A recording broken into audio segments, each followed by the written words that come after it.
3, 2, zone. All right. Well, hello, everyone. Welcome to Let's Talk, a call-in show on the Skeptic Haven channel. Let's Talk is a safe space for atheists, those questioning or leaving religion, and anyone that wants to ask questions and have respectful discussions. From the U.S., call us at 984-789-4787. And from outside the U.S., call in from your computer using the legal URL you see at the bottom of your screen. Ain't technology. This is Skeptic Haven. Let's talk.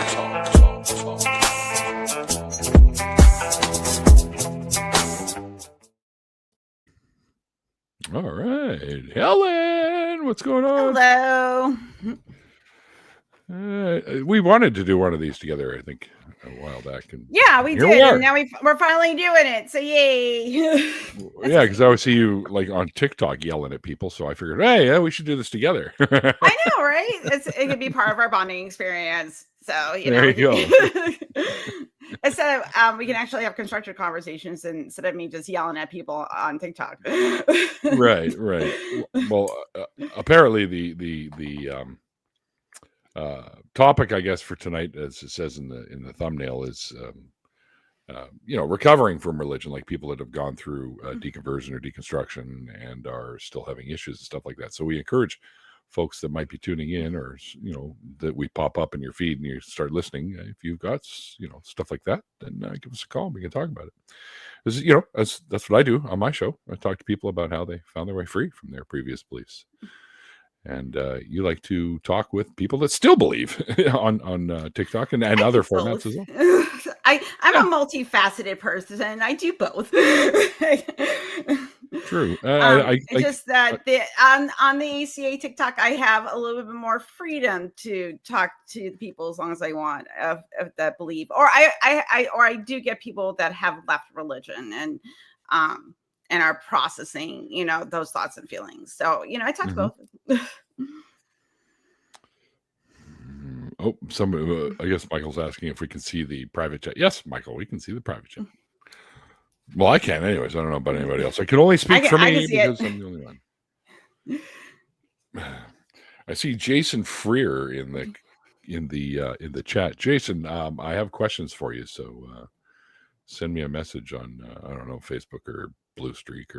Blue Streak was a transformer. Jason sent me an email earlier, which I responded to, Jason, by the way, about having you on my show to talk about BahaCon. So right, which is questions that I have for him. Yeah, before BahaCon. About the BahaCon. Anyway, look at the trees. That's funny. Hey, I didn't know I had a wrench in this chat. Cool. You have power. I have the power. Yeah. So, okay. So we've figured out what's going on with the private chat. Everyone can see each other, talk to each other. That's good, because we might need to give each other messages and notes and something like that, which is good. Okay. All right. So have you spoken to anyone recently about dealing with religious trauma, stuff like that? Trying to think. I mean, other than the people in my normal life that have been going through this. That counts too, if you ask me. That counts. Yeah, I guess so.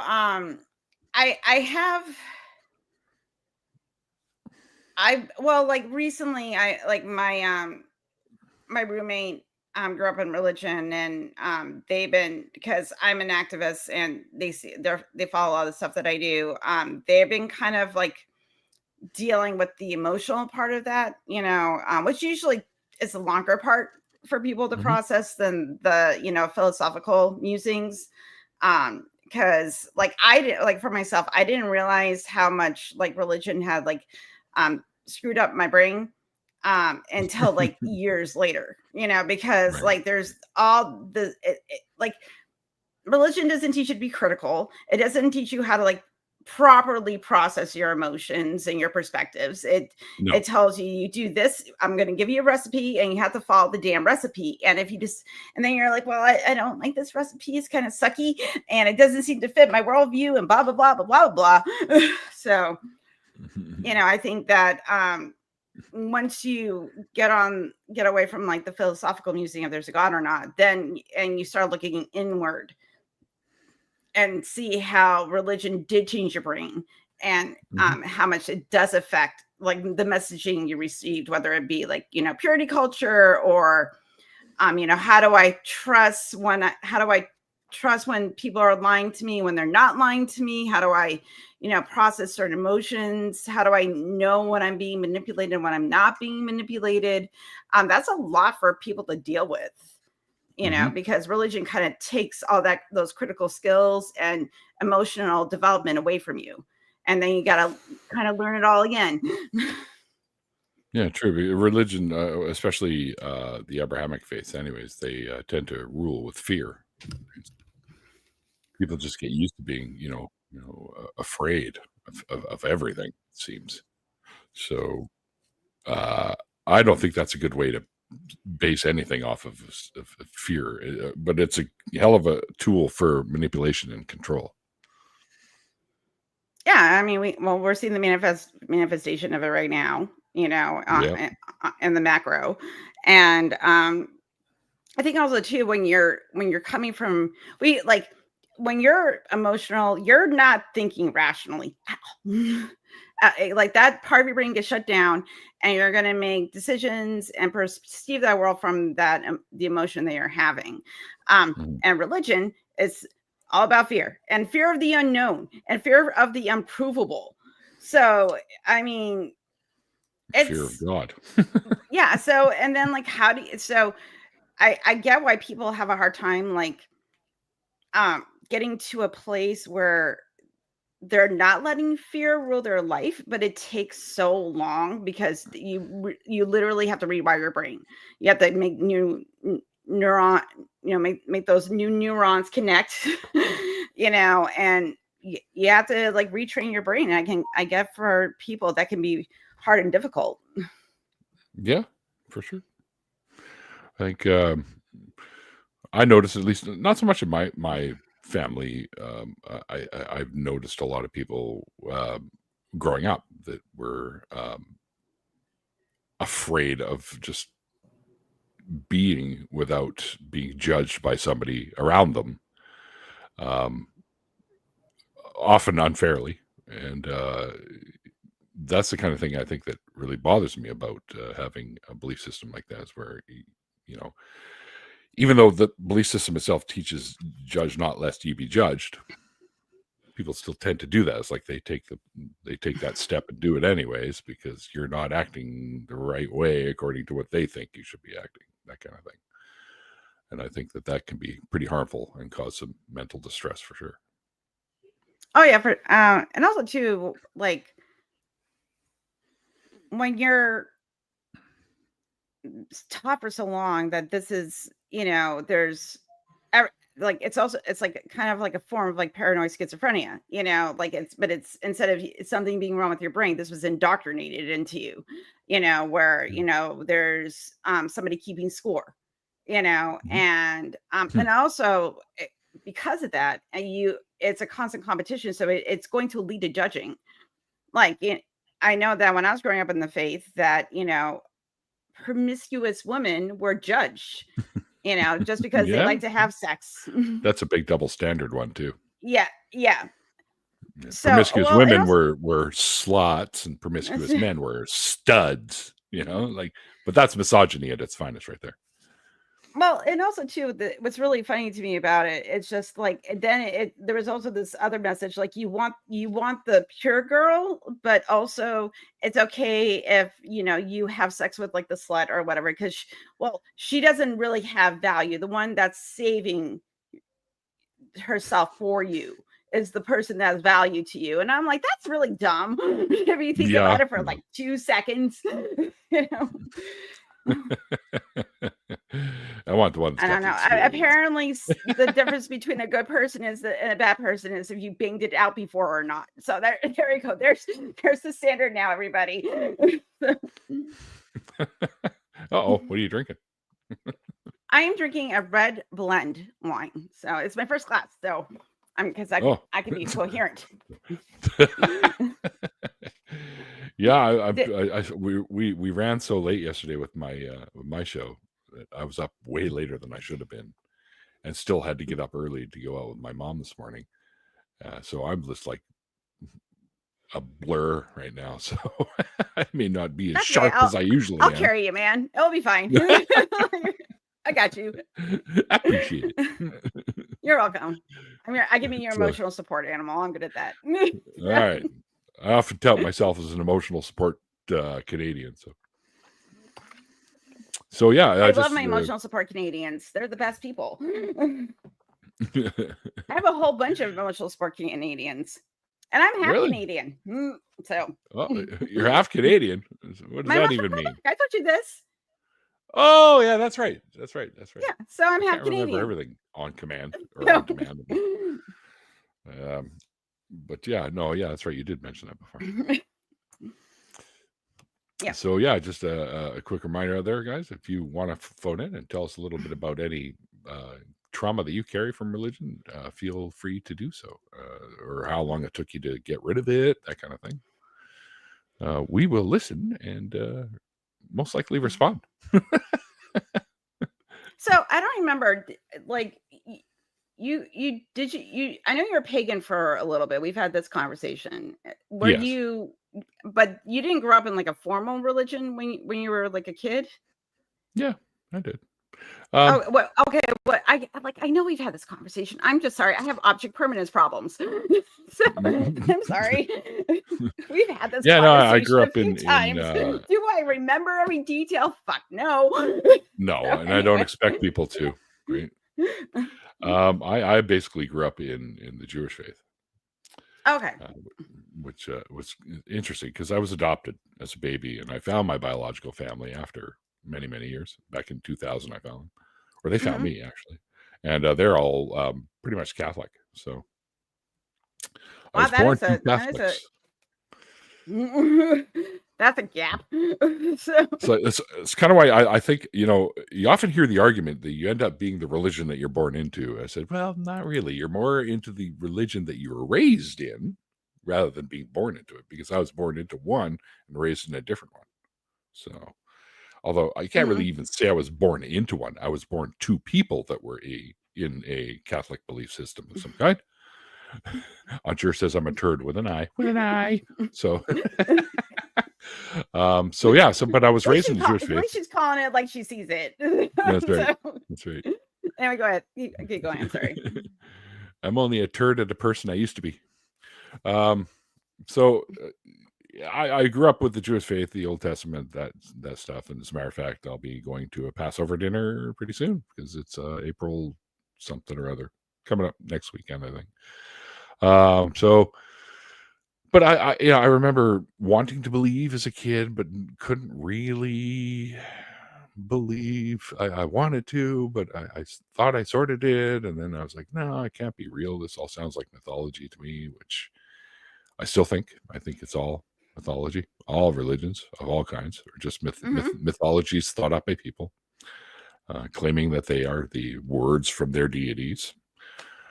But I call bullshit on that. So, but yeah. Yeah, that's basically how it goes. It is interesting because this is a conversation I've had, and I'm sure you've had, where if you study mythology and you look throughout history of different faiths, it's always a reflective of the psychology and the social politics, cultures. Yeah. And the cultures of the people that happen to be living that culture. Because if you were living in India, we would probably be Hindi. So, or it would be the major religion that we grew up around. And, if we were living in Morocco, it'd be Islam, so it's just even in India, they have Islam as well. Yeah. Or it could be both, one of both. Yeah. Or, or even if you're born in Japan, you might be practicing Shintoism. Yeah, or ancestor worship. Is the ancestor worship a part of Shintoism? I'm pretty sure. Yeah, I think. Okay, yeah, I thought so. It's okay. I think we end up, practicing whatever our parents teach us is how it goes. Thank you, Anjir. Yeah, Hindu is the religion. Hindi is the language. Yeah. So thank you, Anjir. Yes, Hindi is the language. Yes. Yeah. Thank you. Yeah, it's just funny how we all follow whatever belief systems that are related to the area we're born into. So I wonder why, like because maybe it's just because my perspective, even when I was growing up. Yeah. But what's funny is that like when I was growing up, my parents were kind of liberals, so they didn't really discourage me from not hanging out with people from different faiths. Even if I had like a Buddhist friend or an atheist friend, they never said like, these people, we have the correct religion, these people are lying. They would just be like, they have a different perspective. And so I don't know why I didn't as a kid, like put those two things together and go, wait a second. Well, if it's just a perspective, then we just have a perspective. We don't really have something that's real. So, but I didn't think about it like that way at the time, and then, so I wonder, like, when you're like really indoctrinated to a faith where you're told to be kind of, prejudiced against other religions because you're super special because your religion's the real one, Yeah. Like that's a weird, like I know people, through, my activism and, volunteering for RFR, that I know that people have that perspective, but it's just a perspective I've never had, Right. There you go. Yeah, Wes says, does Lego count as a religion? I'm like, Legoism. It's a very, at least it's a fun religion. That's right. We built I built a really cool set yesterday on the show. This is what we kind of changed things up a little bit on my show. Like we still do the deconversion stories, at least 2 of them a month, give or take. Now we're also doing, because you're the next guest, Helen, and you'll be on an episode of DSU, which is Deconversion Stories Update, right? So what's going on with you now? And usually my rule for being a guest, on the DSU podcast, whatever you want to call it, is you've had to have not been on for at least a couple of years, give or take. So, and it's been at least a couple of years since you were on, or the original. Oh yeah, it's been a while. Like I went on, I think I was on your show like in the early parts of my activism. So, and I've been doing it 3.5 years now. So it's been a while. So yeah, come up on 4. Yeah, I've been doing this a while. It's weird when I think about it. Find that out, but it looks like we actually have someone that's called in. I don't know if we can take it yet or not, but maybe not. We'll find out in a minute. I'll get the go ahead in the private chat when we're allowed to. So we'll be able to speak with someone. I'm fond of Lego video games. Yeah, the Lego video games are cool. I used to love Lego Racers back in the day, when on the N64 anyways. Because I was always a big fan of Mario Kart. So the only Lego video game I've ever played is the first Harry Potter, like the Sorcerer's Stone Lego game. It was for like a 7-year-old, but my oldest had it, and we just popped into the PlayStation. We played. That has been the only Lego game I've ever played. So. Yeah, I've done the Lego there's definitely a Star Wars one. I've seen them. Yeah. Yes, I played the Lego Star Wars one. You get to use the Force on the bricks and build things. It's kind of cool. Oh, cool!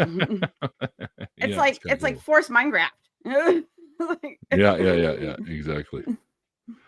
Oh, let's see what's going on here now. All right,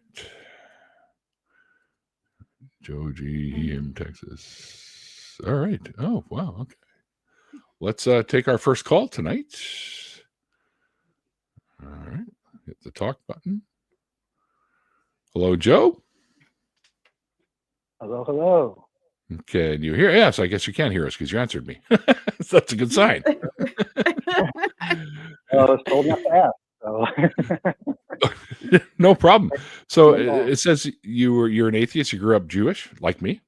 Yeah, Orthodox. Oh wow. Okay. Oh yes, Uh, in the West Bank in Israel. In the West Bank, okay. Wow. Yeah. I lived in Ramat HaSharon Very. for a couple of years, actually. Oh, Yeah, very that's one of those nice. delinquent, Very one of nice those delinquint kids that went to Kfar HaYarok. I know Jewish people. In Great City, but I know Jewish people. And just so you guys out there in the Yeah, in the it can chat be know, fun. oh sorry, real quick, just so you guys know, Kfar HaYarok means the Green Village. Just FYI. Yeah. All right. So what did you want to Well, chat with us about? yeah. So, well, the topic that y'all asked for is talking about some trauma from growing up in the religion, Mhm. and boy, do I have a boatload.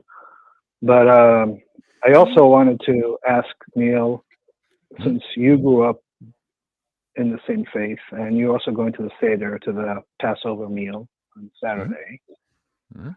Actually, I'll be on Sunday, but How do you? What? I'll be doing the Sunday night one. My sister's doing two. I can't do Saturday because I have my show on Saturday, so I do it on Sunday. My parents still ask me if I'm going to do 2 Seders, and I'm like, I never did that in my life. Why would I do that now? But how do you find the balance? Like we used to do like the Friday night blessings, the kiddush. We used to do the whole thing and songs, and even though we weren't really Brachas and all that.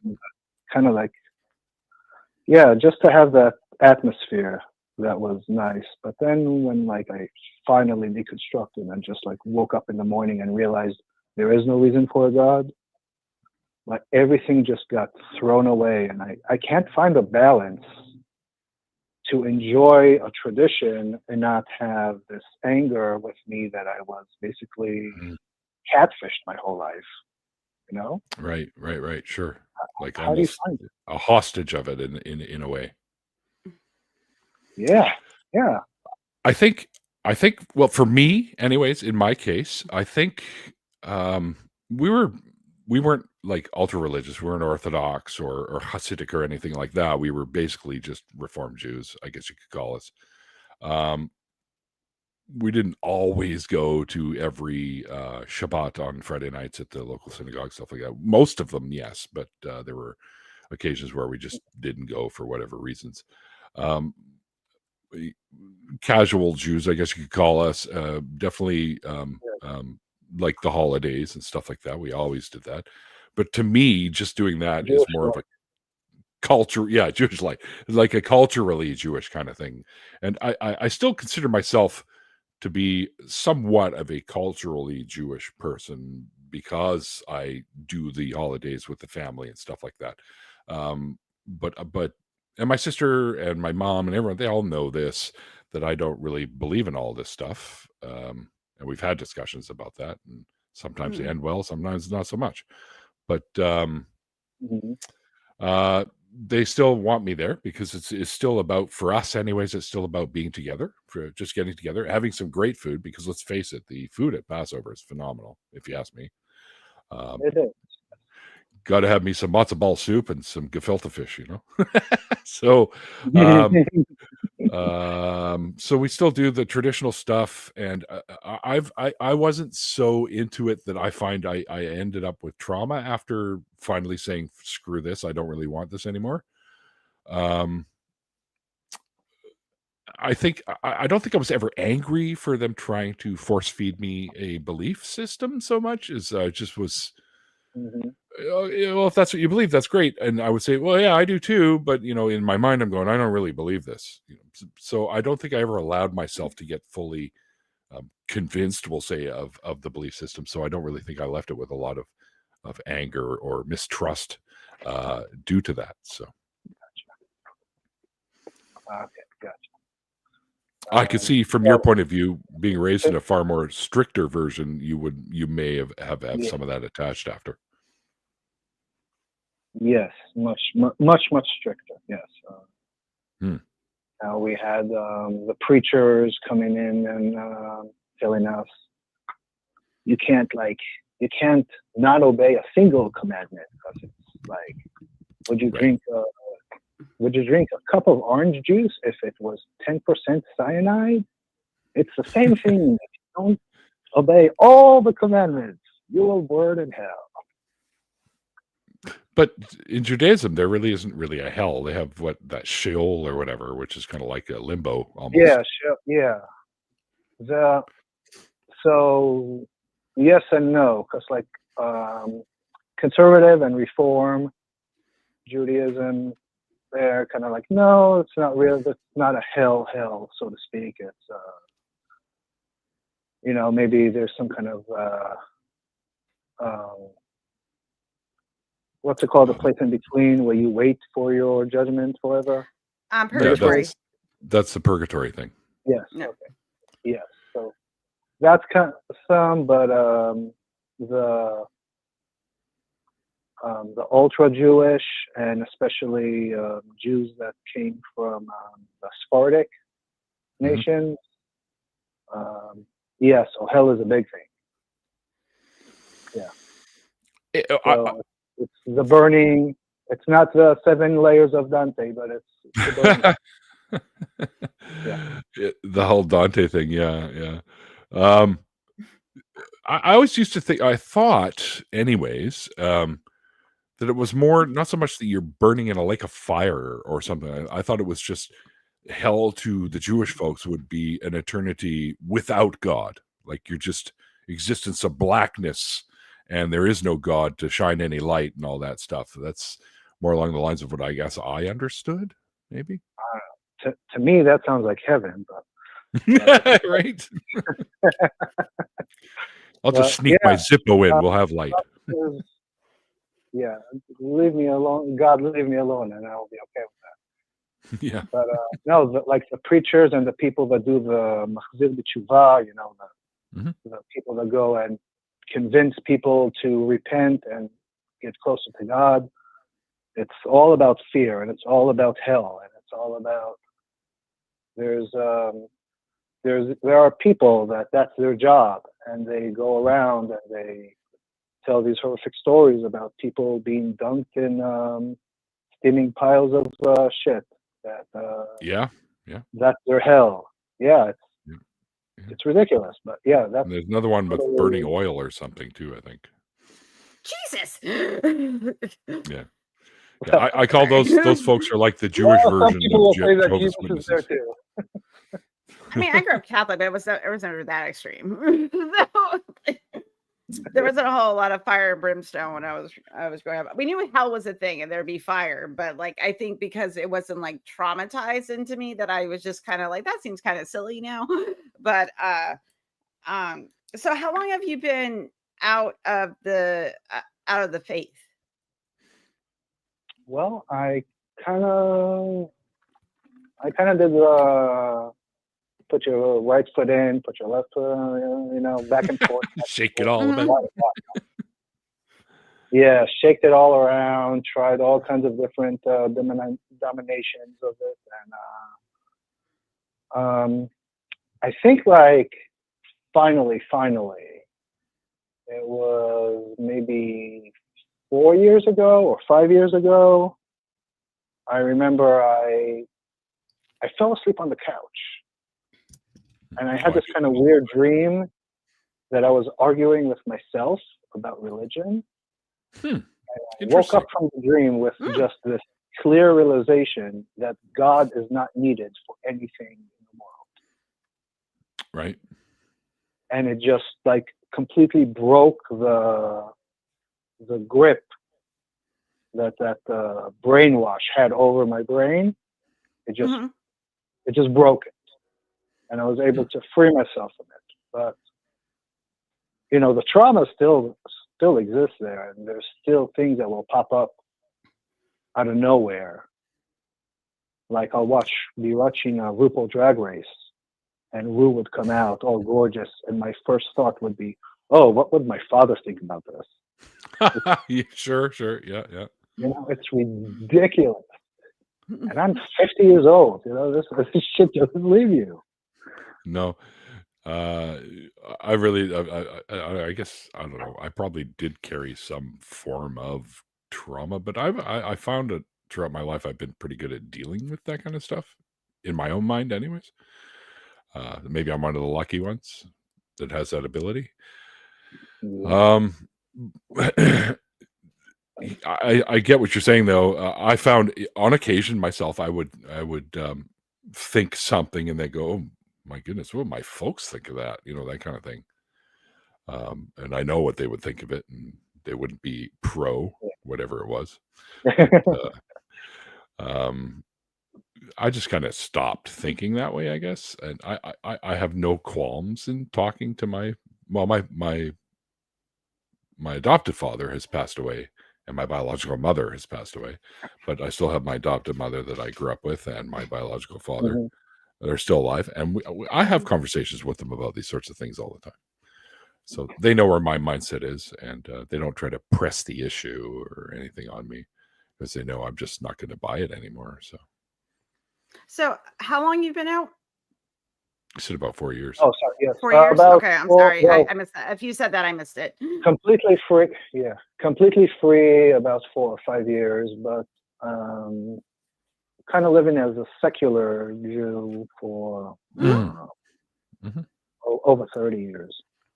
Okay. Tried conservatism, so it's not really doesn't really impede on your life besides a Saturday morning. It's, Yeah. you could still do whatever you want. So is it including eat bacon? so Yeah. you mentioned I think that's what I'm talking- the ideas that the faith had put about hell into your head, and so what do you I know you were asking hey, how do you bridge the gap, but are you still dealing with that trauma, or are you trying to find a way to have traditions to kind of carry that on as a family honoring versus Yes. having a belief? Exactly. Yes. Okay. Exactly that part. I want to be able to. So people that grew up not as in the Orthodox, in the more free thought, I should say. So it's easier. It's easier to find the beauty in the tradition without noticing all the ugliness that's underneath it. Mm-hmm. But yeah, that's kind of the way I look at it too. If I think about doing kiddush, doing a blessing on Friday night, my brain immediately just goes to, well, you know where this came from, and you know where this comes, and you know how the bullshit that is, and you know where and just immediately I just deconstruct the whole idea, and you're just like, well, that's bullshit, so what's the point? I think as human beings in general, with or without religion, I think we over time as you get older, you just sort of kind of learn to I don't know, evolve to learn to sort of just do things just for the enjoyment of it with family, stuff like that, even if they carry traditions from a belief system. You can kind of just put that aside. It's what I've done personally, just put it aside and just enjoy being with the family, not having to think about all the baggage that goes with that on a religious scale. I think you just, although they still read from the Haggadah and all that, but still they don't ask me to read anything anymore. Because last time I did it, I rolled my eyes reading some of these things, and my sister got very angry at me. So I was even not called in for one Passover meal because of that. And then I said, "Look, don't be stupid. Just allow me to come. Because I want to see my nieces and nephews, and I want to chill with the fam. So let me go." She's like, "All right, just don't do that." You're lucky. You are lucky because I speak Hebrew. I read that Haggadah fluently. Well, I know most of it still. Yeah. All right. So I'm always asked to read. They still ask me to. Yeah. So everybody here, like I'm the designated Hebrew reader. I'm just going to make a correction. Jesus Tales in the chat says, literally, the Passover is a celebration of genocide, bothering and belittling people. It's absolutely not a celebration of genocide. It is a celebration of the miracle of the, I guess it's a miracle of God coming to free the slaves, the Hebrew slaves, from Egypt. That's what it's about. So, and then of course the 10 plagues and all that stuff, and the wandering, which I still don't understand, the wandering in the desert for 40 years when it literally That I don't get. taken them about 3 weeks to get there, even with the slowpokes.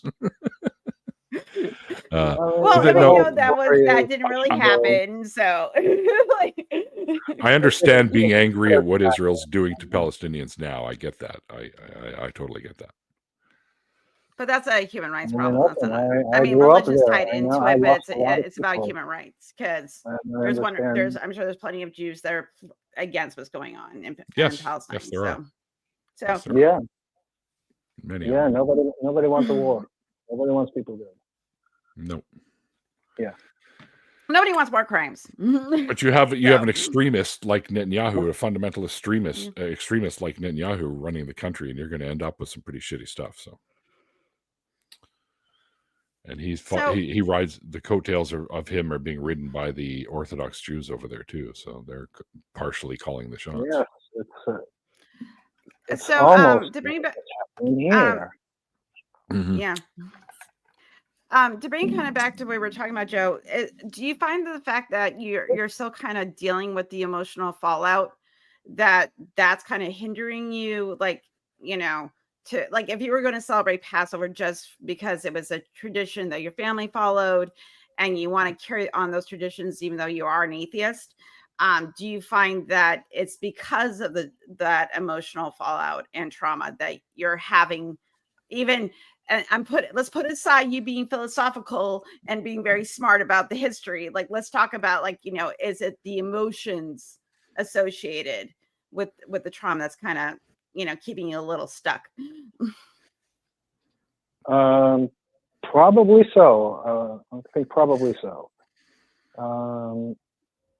Well, so just to share with us, so in our household, it's just me and my wife. We were a foster family, and then when that ended, it was kind of like, okay, well, it's just us now. So that was also kind of like a reason where, so what's the point? Like, you're not continuing a tradition. It's not like you're giving it to the kids so they can grow up with, decent values and good stories and memories. Now it's just us, and what's the point?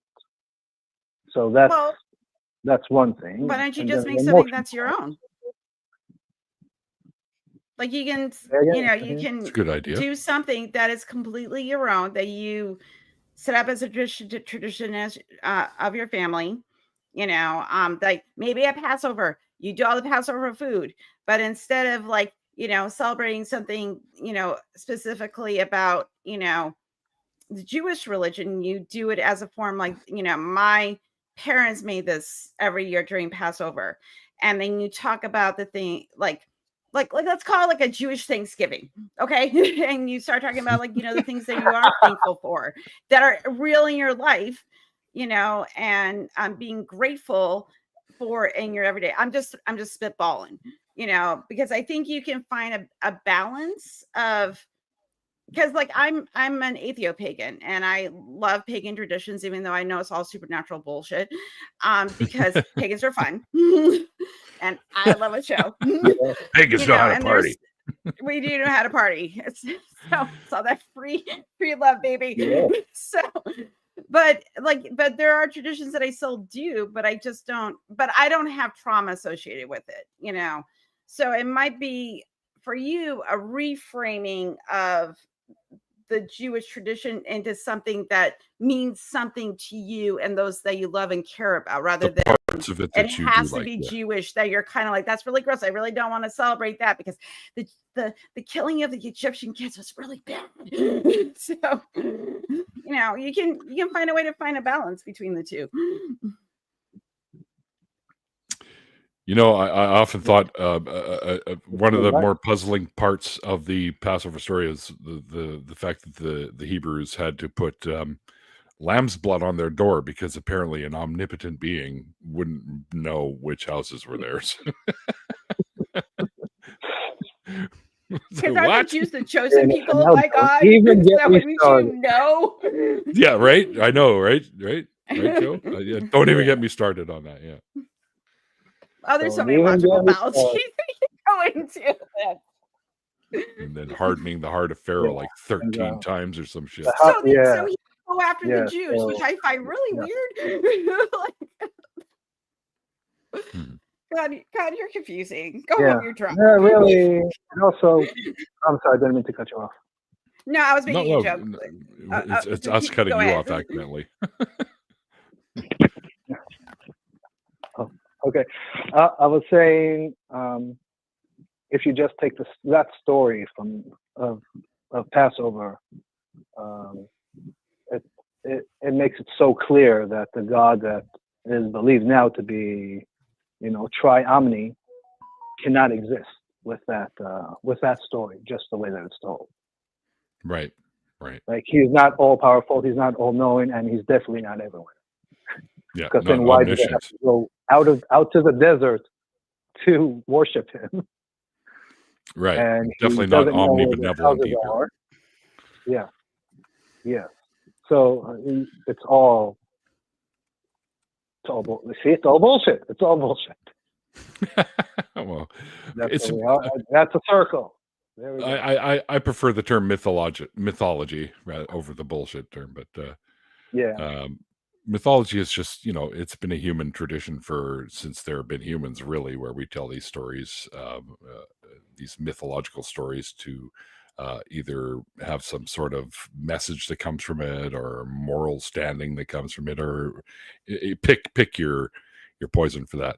But we've had them now as methodology. Sure. Yeah.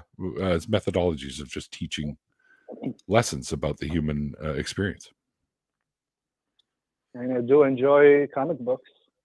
Me too. Absolutely. I convince myself that it's just a good comic book. Maybe not a good one, but a long one.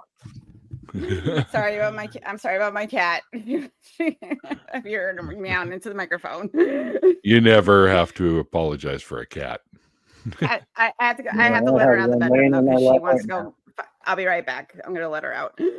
Sure. So I guess, Joe, to answer the question is you just sort of take your traditions and do with them whatever makes you feel the most comfortable. And I understand that sometimes that can lead to some harmful thinking based on past experiences and stuff like that. But I think we have to sort of just make it our own and find the best that we can in it, just so we can keep good relations with the people that we care about.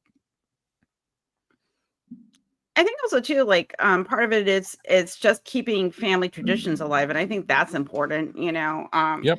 Regardless of the faith you grew up in, if you really like your mom's like matzo ball soup, and every Passover you have it, that time of year you have matzo ball soup in honor of your mom, and you think about the people that came before you, and you have their, the thing that is associated with a memory to them to honor them. I don't think that's what we've been doing forever.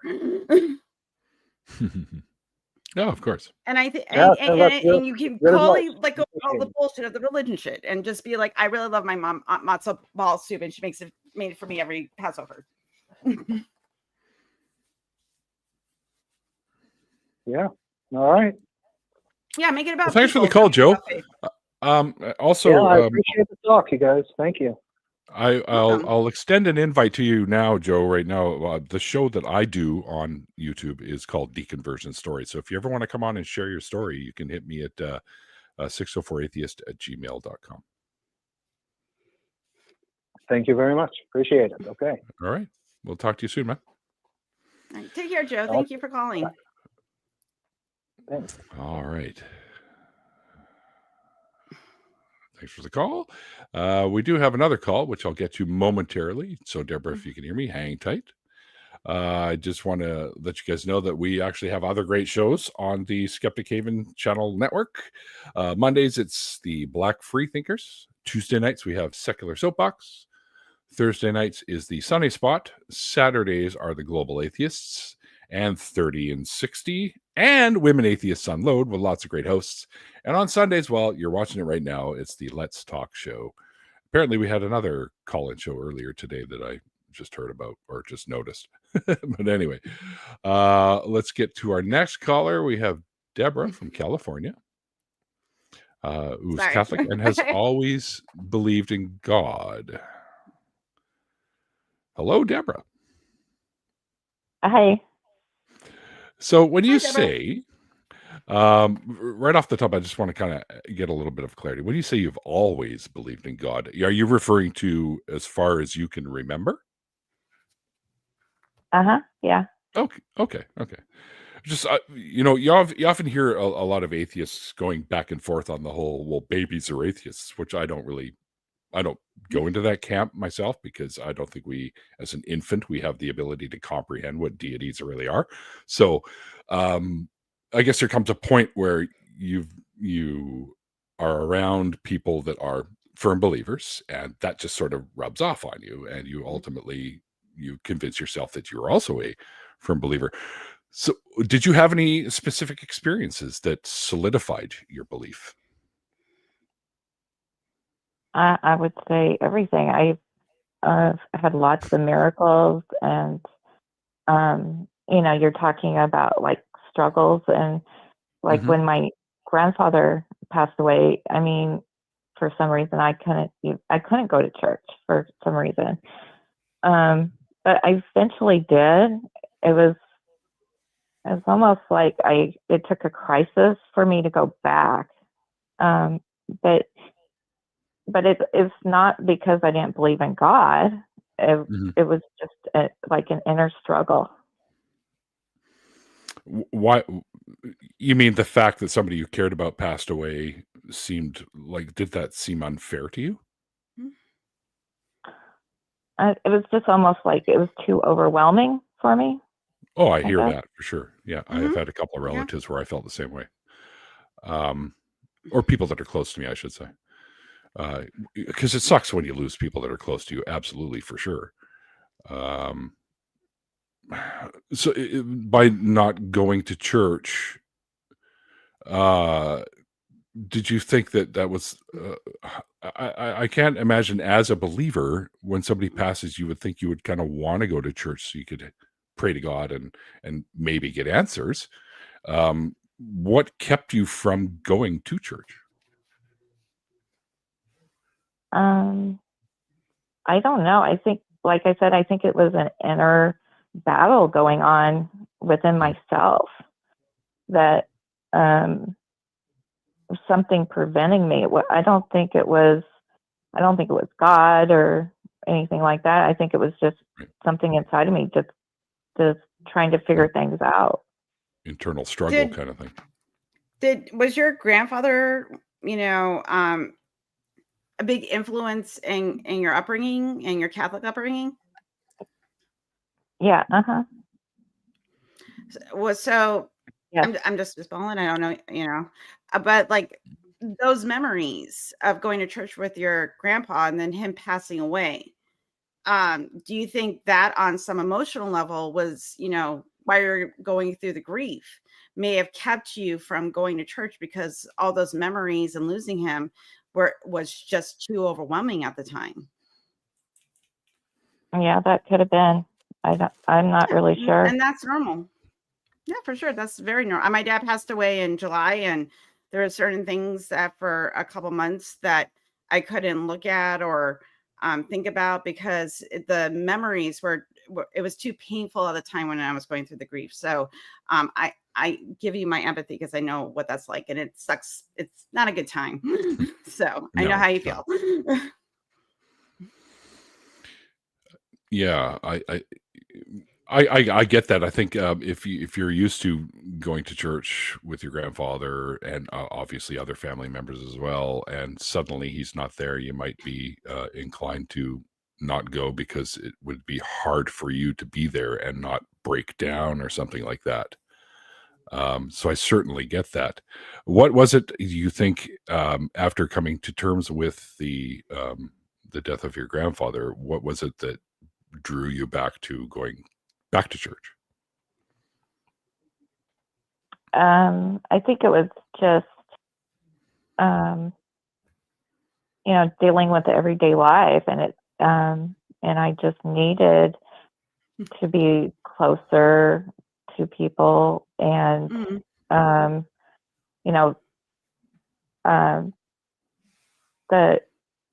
the whole, we believe that we are closer to this our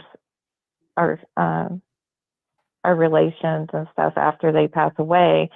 But there's something really special about the Mass and the celebration of the Mass together, and that our loved ones that have passed away and our living friends and relatives are all together. But to me, it was more of a mystery why I couldn't go to church than it was to go back. Right. And you never really But came to any terms as to why you didn't want to go, or was it more along the lines of sort of what I was describing a little earlier? Yeah, I just still really don't know for certain why. I just really well, don't. you mentioned earlier that your family going and needing to be around people. It could be that you were seeking comfort and security in the community that you care about. Yeah, And yeah. that's a So perfectly thank good you so reason to much. Yeah. return. Or it might be, it might be a little bit of that and some other thing, that brought you back to the church. But a big thing about the church is having community, and having the people that love Uh-huh. and care about you. I grew up Catholic. Um, I know what that's like. My family is, my mom's still very Catholic too. My brothers are very Catholic. Um, and, and if you, especially with the Catholic Church, if you've been doing it since childhood, that routine and comfort of that is very, when you're going through the grief process, and then, it sounds like you reach a point in your grief that you're like, I need to reach out to my community and the people that care about me, because I need that too now. And It's a support you system. and it's not about, at the time you're ready to go back. Yeah. And I really hope that, there are answers, and I believe that, more will be revealed, but right now I don't know for certain. Sure. Neither do we. Yeah. We don't like we I don't think know for certain. certainty is Folly. something that is basically just an expression that we use. Mm. Because I don't think, and I don't know this for certain, but I don't think you can know anything for certain. Right? If you want to talk, It's just, it's kind of it's true, all right? just, it's just kind of like we all muddle along. We're all doing the best we can. If things turn out good, Well, great. hold on. And sometimes things We don't turn out that great. And you go, we oh, that was a can lesson. know things to a degree of certainty where we're I pretty know that tomorrow sure. morning I'll get up at 6:30 and go through my routine and go to work. Like, I know Yeah, that's and gonna as a happen. chemist, I know that chemicals will always behave in a specific manner, right? So, that's, so I feel like I could say that there are some things I could say, well, that's, if we mix these together, it certainly will have this effect. But even then, who knows? Maybe something changes in the environment and they don't get that effect. But I've yet to have that happen, actually. So there you go. So I have a question. Mhm. So Deborah, I'm sorry, Neil, did I interrupt you? I'm sorry. Was I being No, rude? give her. Okay. No. I'm sorry. I just want to make sure I was, because I had a question and my brain was Please just feel like, free to interrupt me anytime you want to. When your grandfather passed away, why did you grieve? Why? Uh, it wasn't. I guess I really didn't even recognize it. I mean, as the reason for me not going to church. It's just that's what happened after he passed away. I was just like, I just couldn't get myself to walk in the door. I just couldn't do it for some reason. Right. And I get that. But the reason why I'm asking this question is like, do you believe your grandfather's in heaven? I do now. I had a dream about my grandfather, and then everything felt better. Like I knew everything's okay. Well, that's good. At least you feel better now. Yeah, and that's good. Yeah. Do you think you're going to see your grandfather again? Yeah, I don't have a doubt about that. So why did you grieve? Oh, I see where you're going. Okay. Well, I don't know, really. I mean, just, I guess everything that he went through, you know, the last 6 months was really hard for him. And did he have a degenerative disease? Terminal illness or something? Yeah, he had the blood cancer stuff. Oh, no way. Oh, I'm sorry. Ooh. Yeah, so sorry to hear that. Oh, I'm sorry. I also lost someone to the same thing. Was it leukemia, right? Yeah, yeah. And it's horrifying to watch people go through that. So I feel for you, Deborah. I haven't, but I'm sending a little atheist love your way. Yeah, sending atheist love and kindness your way, because I'm so sorry that happened. Because I wouldn't wish it on anybody. I'm so sorry. It's a bad one. Because the reason why I'm asking, the reason why I'm asking this question is because, to me, if I believed in an afterlife, and that my loved ones and friends passed away, if I thought I was going to see them again and I knew for certain, I wouldn't grieve. I would be like, oh, it's going to be a period of time where we're not going to see each other.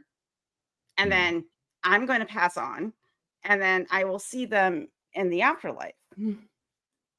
Grief is the acceptance of loss and the process of going through loss. It's still a loss, though, if you ask me. Yeah. Right? It might be temporary, but it's still a loss. It's still a loss. I mean, if you have those beliefs. Right. And that's what I'm saying is that, you know, why do we grieve? Yeah. Why do we grieve if we carry the belief that we'll see someone in an afterlife? Right. I don't think we can help it. Well, and I don't think that even if you have seen people die, which I have, you know, I worked with I have too. People as a candy striper and nurse's aide. I've seen people die, but I don't think anybody's ever truly prepared to see certain people die. Yeah, too. That's true. Yeah. That's Even very though we true. know it's going to come, but yeah, it can be hard, especially if it's someone that's really close to you.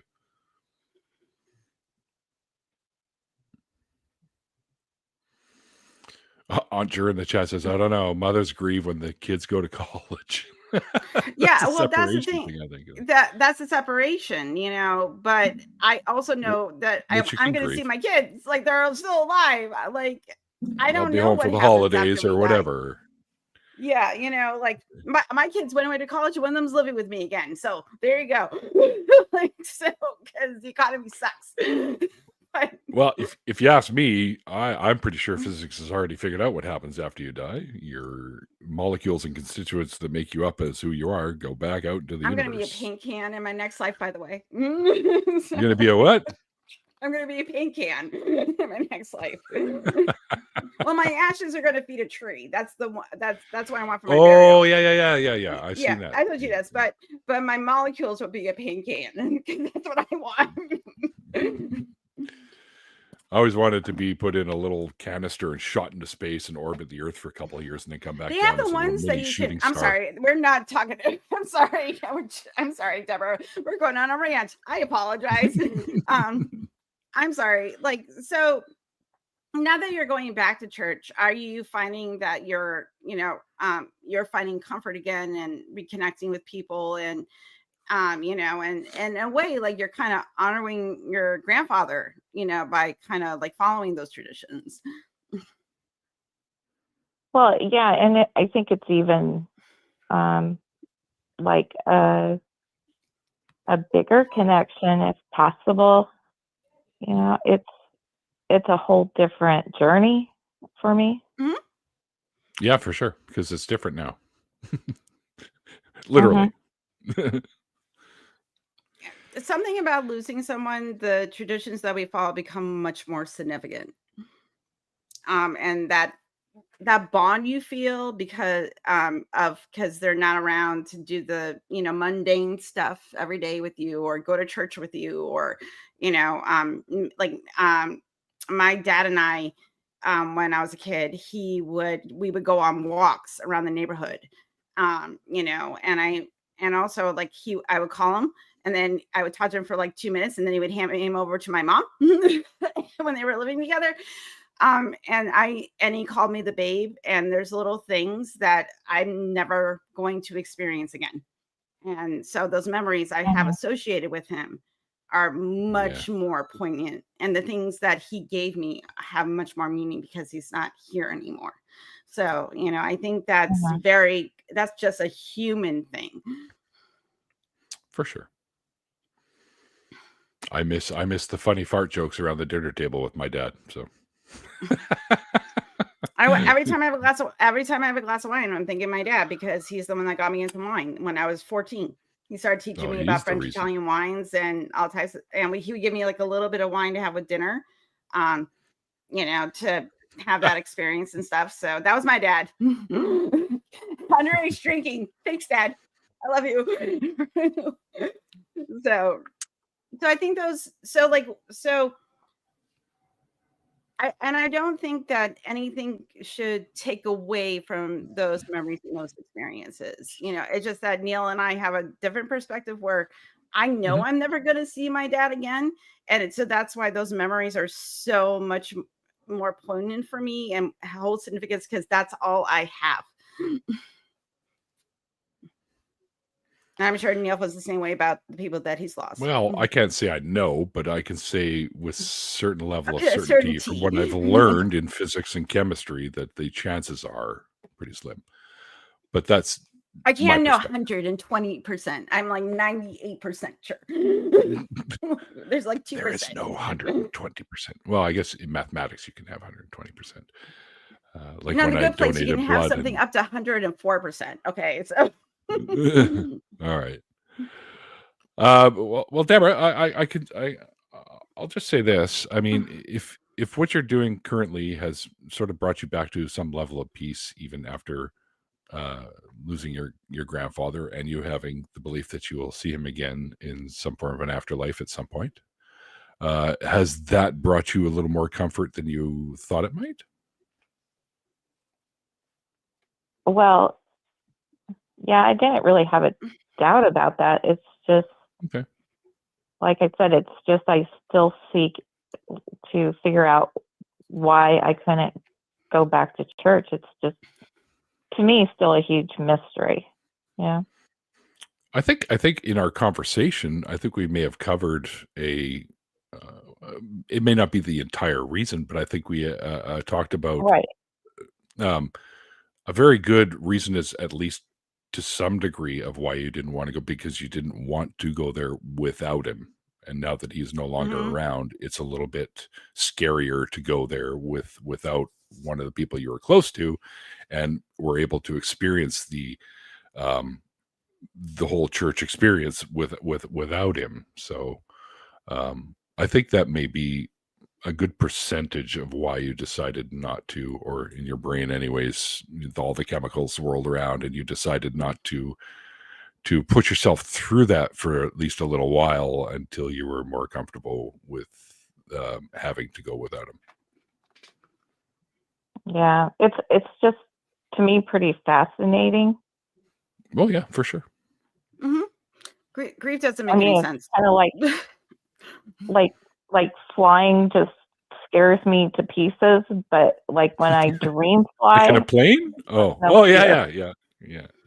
I've had the flying dreams too. Those are See, awesome. I rather fly in a plane than dream fly, because whenever I dream fly, I fall, and then I do that thing where you shake and you wake yourself up. So, nah.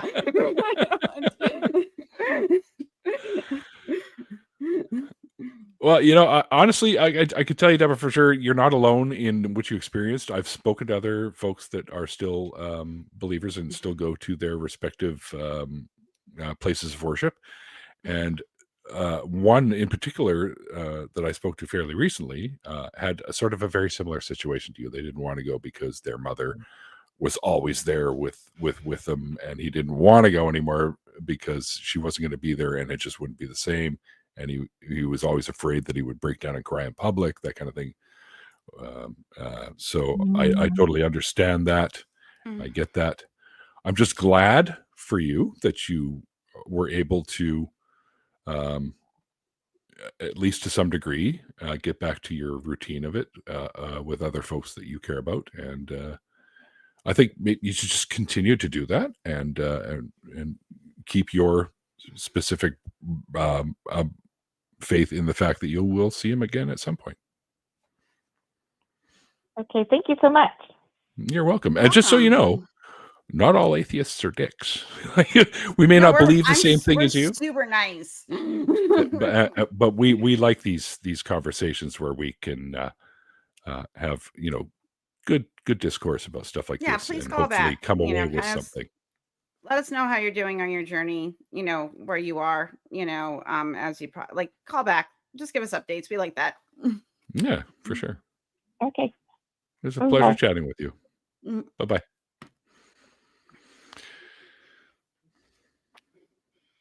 I've been into this whole grief discussion lately because it's one of the things I find, like, because we go through my friends are going through a divorce right now. And like, I've been through divorce and I've had other losses in my life, and you go through like some kind of mourning for those things. But grief is like this whole, it's a complicated thing, grief. And, like when I was a believer, I took comfort in the fact that, I might see certain people again, or when I was a pagan, believed in reincarnation, that they would show up in the next life in some way or another, that kind of thing, now that there's no guarantees for anything, other than, I'm going to feed a tree and my molecules are going to be paint cans. So what does that look like? You totally threw me for a fucking loop with the paint can thing. I'm like, who wants their molecules to become a paint can? Listen, I'm a simple girl and I have simple needs. Okay, Neil? Fair enough. Because you share your molecules with other things around you. So, yeah, of course you do. So there you go. But I do find, like, I just find it weird that if you have a, like, and I don't know what it is about me that like is trying to like square this in my brain.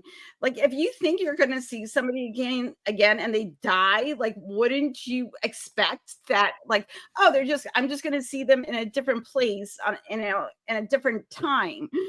Right. Like, they're still there, so I'm like, then why you sad, bro?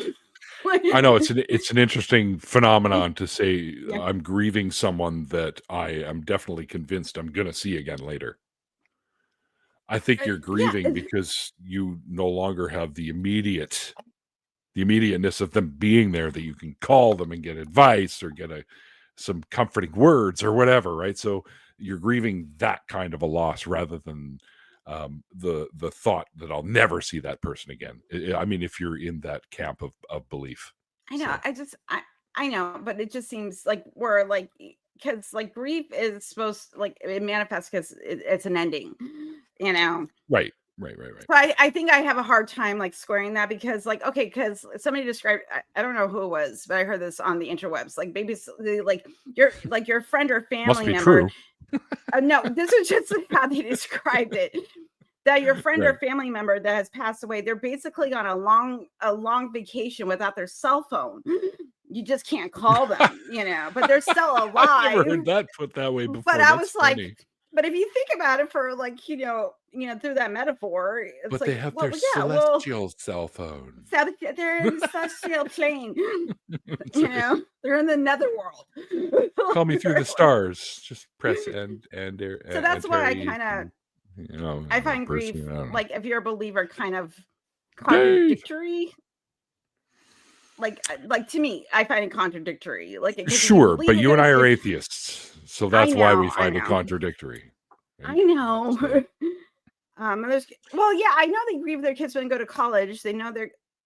Well, yeah, I know that on here, but it's a grieving of as a parent that when the kids moved out and I went through a tiny bit of empty. I never got to have empty nest syndrome because a year later, after one kid moved out, another one moved in.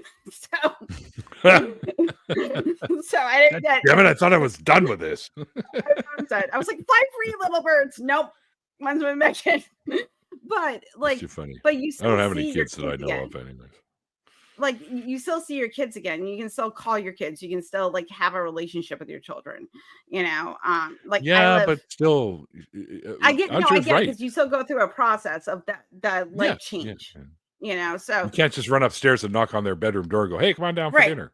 Right. Well, now I text my son, after like a couple of weeks when he doesn't call, I'm turning into that mother. I'm like, you don't call me. Oh no! You don't contact your mom. Oh, no. I'm turning. You sure you don't have a little? We have Catholic in you, so there you go. I find that Jews and Catholics are a lot alike in that way. The mother guilt thing. Yeah. Oh, it's so guilt. So I think I understand. I consider. This is just me. I'm not saying this it should be a thing, but I think the grief of death is different than grieving a life change, like any of a divorce or your kids moving out or you have one career that ends, and you thought you were a life change. A life change is going on. Death is different to me because that's a permanent, I have no guarantee that I'm going to see this person again. Right. So if for me, it's a little different than, grieving a life change. That's just, I might be making quibbles and putting things in special categories. I don't think grieving needs to be in one solidified category. There are different ways to grieve things, right? Yeah. For sure. I think that they're not around. So I wasn't anymore. I would like to know your perspective. I would like to know your perspective on that. Mine? Yeah. On which part? On people passing away and grief and dealing with having that perspective that you and I know we don't know 100%, but we kind of know what happens to matter when I hear you. To be alive. I think when I've lost people that I care about, and I just recently went to the wake of my last lead guitar player of my band who passed away from stage 4 colon cancer. So for me to grieve is to, I remember as much of the good times as I can, some of the laughs that we had, some of the parties that we got to play as a group or stages we were on, all the things we were able to do while he was still here. And I get sad because it's not going to happen anymore with him. It'll still happen with the other guys, but we're on a hiatus right now. But and when my dad passed away, like I mentioned earlier, I grieved the loss of the fun conversations we'd have at the dinner table that him and I would crack up and everyone else around the table would be looking at each other like, what the fuck are they laughing at? That kind of thing, right? I miss those things.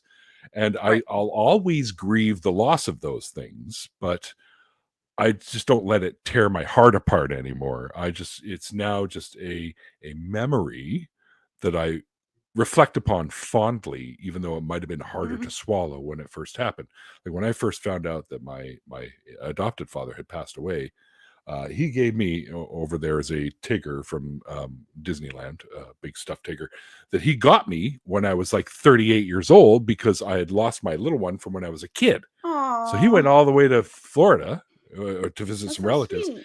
ended up at Disney World and bought me a replacement Tigger. I'm like, Dad, I'm like almost 40. He's like, so what? You're like, yeah, I'm like, yeah, you're right. Give me that thing. And when he passed away, I literally laid in bed crying for about an hour, hugging the Tigger. Right. And I have no qualms with saying that kind of stuff. Oh, I don't want to be looked at as not being manly because that's toxic masculinity. I cried my eyes out for about an hour, maybe a little longer. Oh my God, you loved your father. Tigger. How dare you? Yeah, I know, right? Empathy is evil now. Don't forget that. Empathy is evil. And the same thing when I lost my biological mom.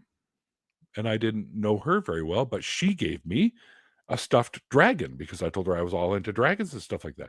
So I was hugging that and having a few tears over that because I was just getting to have a stronger bond with her. And now I don't get that now. I don't get to have that now. So I think that was more of a tearjerker for me than the actual loss in and of itself. Because I'm not saying I didn't love my biological mom. I grew to love her very much in the 13 years that I got to know her. But I saw a lot of who I was coming out of my biological folks and family. I was like, wow, now I understand why I sort of think certain ways, even though I was raised in a completely different faith system by different people, but I still have some of their traits. And now I know where some of these most likely genetic hangover type traits come from my biological family. And it was fascinating to me. One of the funniest things I think, I always noticed, and I know I'm not the only one that has this little weird thing that when I use scissors, sometimes I with my mouth like I'm being the scissors. Yeah. And I saw my biological dad doing that when he was cutting up paper for wrapping Christmas gifts, and I went, aha! And he's like, what the fuck? I'm like, that's where I get that from. He's like, what are you talking about? And I'm like, you were using the scissors, you're going, and I do that too. And he's like, I do not do that. And I go, I just fucking watched you do that. Don't even do that. Yeah. So I thought that was kind of funny.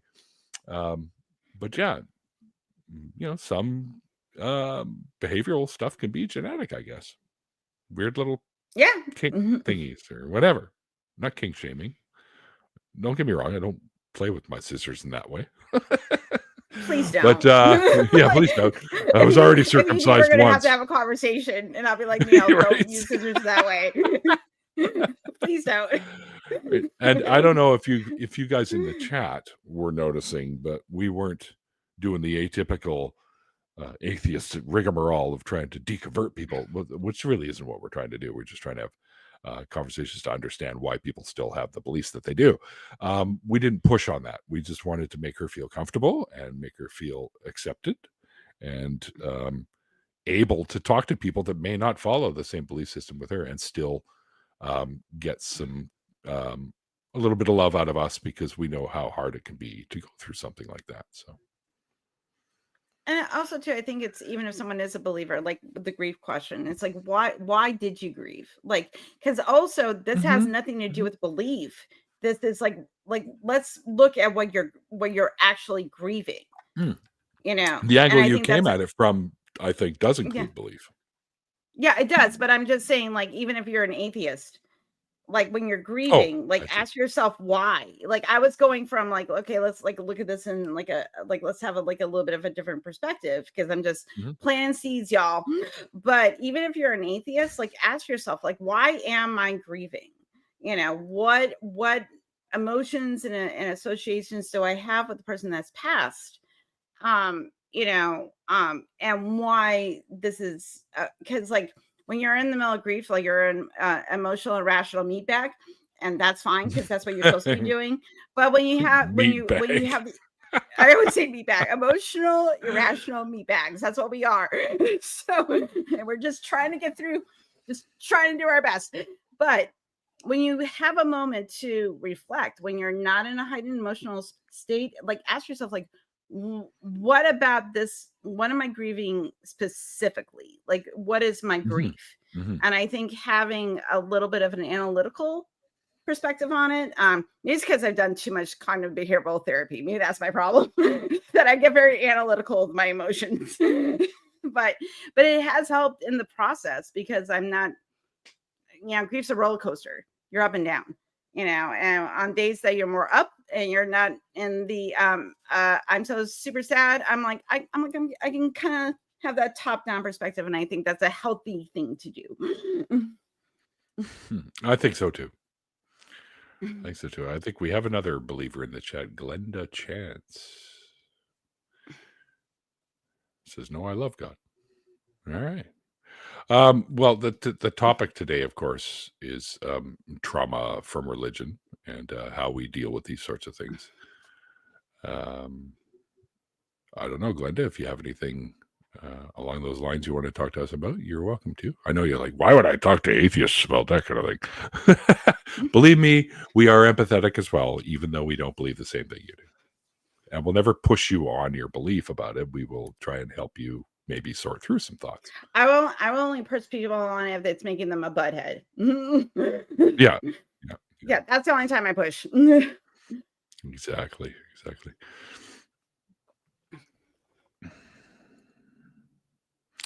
Do any because you used to do work with these guys recovering from religion. I'm working with the Australian branch. I'm still with are you from now? religion, but I'm Okay. working with Sherry. I'm working with Sherry D'Souza. I'm going to be the cool. head of their growth, advocacy, and fundraising team. So I'm still Very with cool. RFR. I'm just working with the Australian branch. So very cool. Do any and I'm stories? working with Durante with Bridge City. We're going to be doing work together too. Basically, I'm going to help everybody raise money. Yeah, I'm doing a lot of that. My goal in the apocalypse, and because we're becoming Pan Am, is to make sure that all the atheist money goes where all the atheist money should go. So that is what I'm doing. But go ahead, answer your question. I'm going to answer your question. Before I do that, Glenda made an interesting comment in the chat. Look up, there are no atheists in a dogfight. It's actually, that's the atheist in a foxhole fallacy.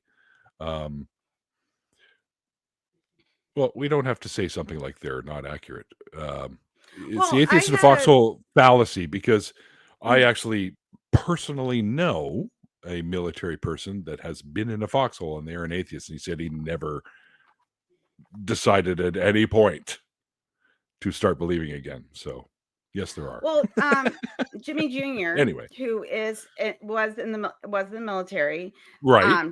He was in a foxhole, and he was an atheist, and he prayed. And what I told him was, guess what you did? Your trauma response that's been ingrained in you since you were a child is to pray when you're in high stress situations.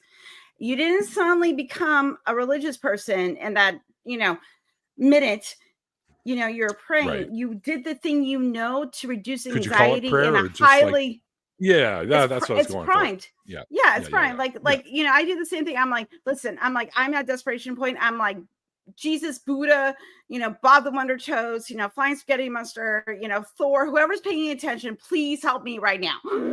Flying Spaghetti Monster. Whee! Yeah. I'm the guy with all the props.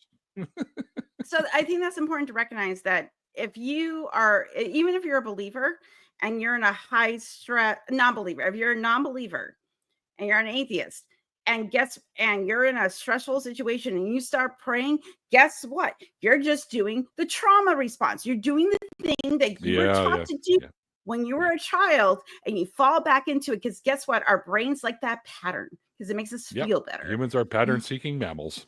Yeah, and that's okay. It doesn't mean that you're suddenly falling back into belief. It just means like, I'm doing this because it's reducing my anxiety. Yeah, it's a fear response. Yeah. That kind of gets programmed into you.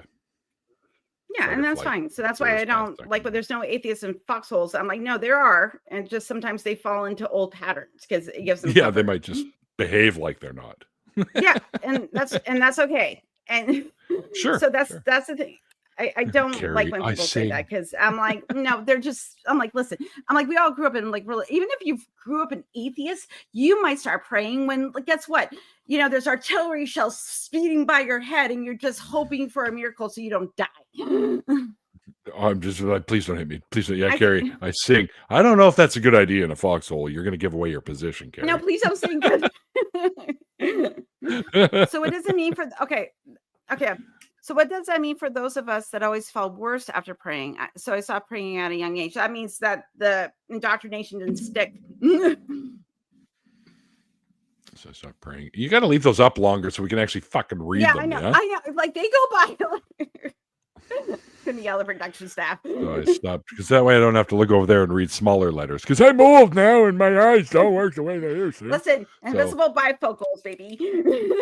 Ooh, I think that's the voice I should use when I read the parts for God in the audiobook I'm doing. Hey, I'm as old as the universe. Oh my God, yes. I think I just pooped. All the believers in the chat goes, oh, he's mocking God. Yes, I am. Yes, Miss Moneypenny. I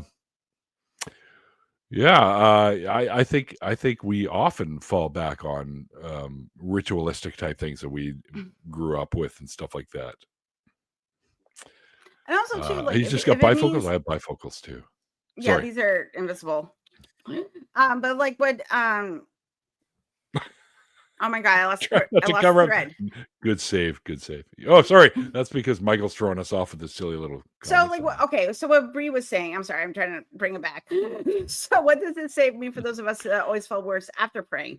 Well, one, it means that the indoctrination didn't stick in. And two, if like it gave you more anxiety, that's probably a good sign that it's not working.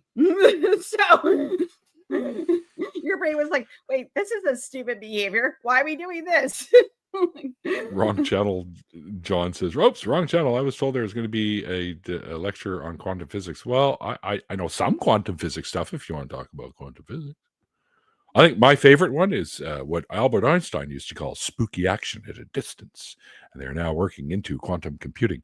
Is the quantum entanglement, where that is spooky. It's quantum crazy, entanglement is spooky, but it's a real thing, spooky. And they've tested it. I know, which is now weird. They're having issues with quantum computing now with qubits, because sometimes they come up with the wrong answer. So what they did is they split the qubits in two, so there's now a double chance that one of them will get the correct pathway onto the next set of qubits. So it's very interesting what they're doing now. But that is a small scale example of what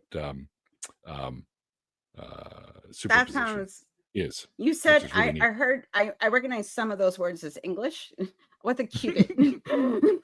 Qubit is the quantum bit that they're going to be using. It's what they decided to designate the bits that they'll be using in quantum computers. They call them qubits. So it's okay. So it's like a it's like a bit. Yeah, but but it's 64 qubits. Got it.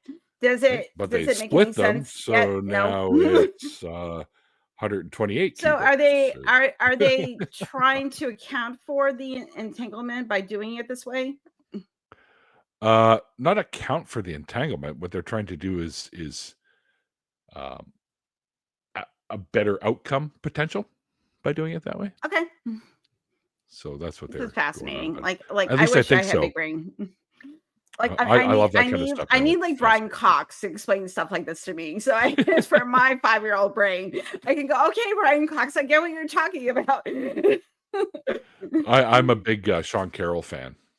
I like Sean Carroll too. He's great. I use a post, or I use an article that was written with him about him and his take on an afterlife, which I think is interesting. Anyways, let me see if I can find it here. I have it like on the ready all the time. So listen, for the people that are talking about bifocals, okay, like listen, I've been nearsighted all my life. When I was 8 years old, I got my first set of big Coke bottle glasses because this was the 80s, everybody. And they didn't know how to refine lenses, so they didn't stick out like big old nerd things out of your head. So, but then like when I was like 39, 4 years old, I went to my optometrist and they're like, hey, how oh, you're pushing 40, you're gonna need bifocals soon. And I go, but I'm already nearsighted. He's like, trust me, you're not gonna be able to read small print. And lo and behold, I can't unless I have bifocals. And my contacts are supposed to have bifocals in them. They lie. I need readers. I have readers these are too. heavy invisible ones. So but it's amazing. My husband is in his 50s and doesn't need glasses. So fuck him. I love him. It makes me so mad. So according to Love him, Sean and Carroll, I'm annoyed. Yes. There is no life after death. The reason he says this is Sean Carroll, a cosmologist and physicist, our physics professor at the California Institute of Technology, believes he has put the debate surrounding the keyword believes. He has put the debate surrounding the afterlife to bed after extensively studying the laws of physics. Carroll says the laws of physics underlying everyday life are completely understood by physicists, and everything happens within the realms of possibility. He says for there to be an afterlife, consciousness would need to be something that is entirely separated from physical body, which it is not. Rather, consciousness at the very basic level is a series of atoms and electrons. Side tangent on the electron thing, I'll go on in a minute, which essentially gives us our mind. In other words, it's an emergent property of the brain. So the laws of the universe do not allow these particles to separate after our physical demise. Claims that some form of consciousness persists after our bodies die and decay into their constituent atoms face one huge, insuperable obstacle. The laws of physics underlying everyday life are completely understood, and within those laws, there's no way for the information stored in our brains to persist after we die. In other words, once the brain shuts down, your thoughts go with it. So for his evidence, Dr. Carroll points to the quantum field theory, also known as QFT. In a simple term, the quantum field theory is the belief that there is one field for each type of particle, which they now know is actually the case. So, for example, all the photons in the universe are on one level. They're on a photon field. The electrons, too, have their own field. For every other type of particle, also has its own field. If life continued in some capacity after death, then tests on the quantum field would have already revealed, in quotations, spirit particles and spirit forces.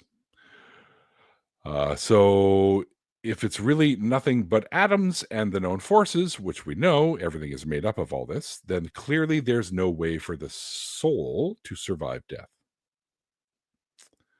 So believing in life after death, to put it mildly, requires physics beyond the standard model, which is the model we currently understand. So there you go. Basically, that's from a physicist, and he's also into quantum physics as well. And I agree with him 100%. Yeah, at least in my field of chemistry, which is adjacent to the whole thing, because we deal in molecules and stuff like that too.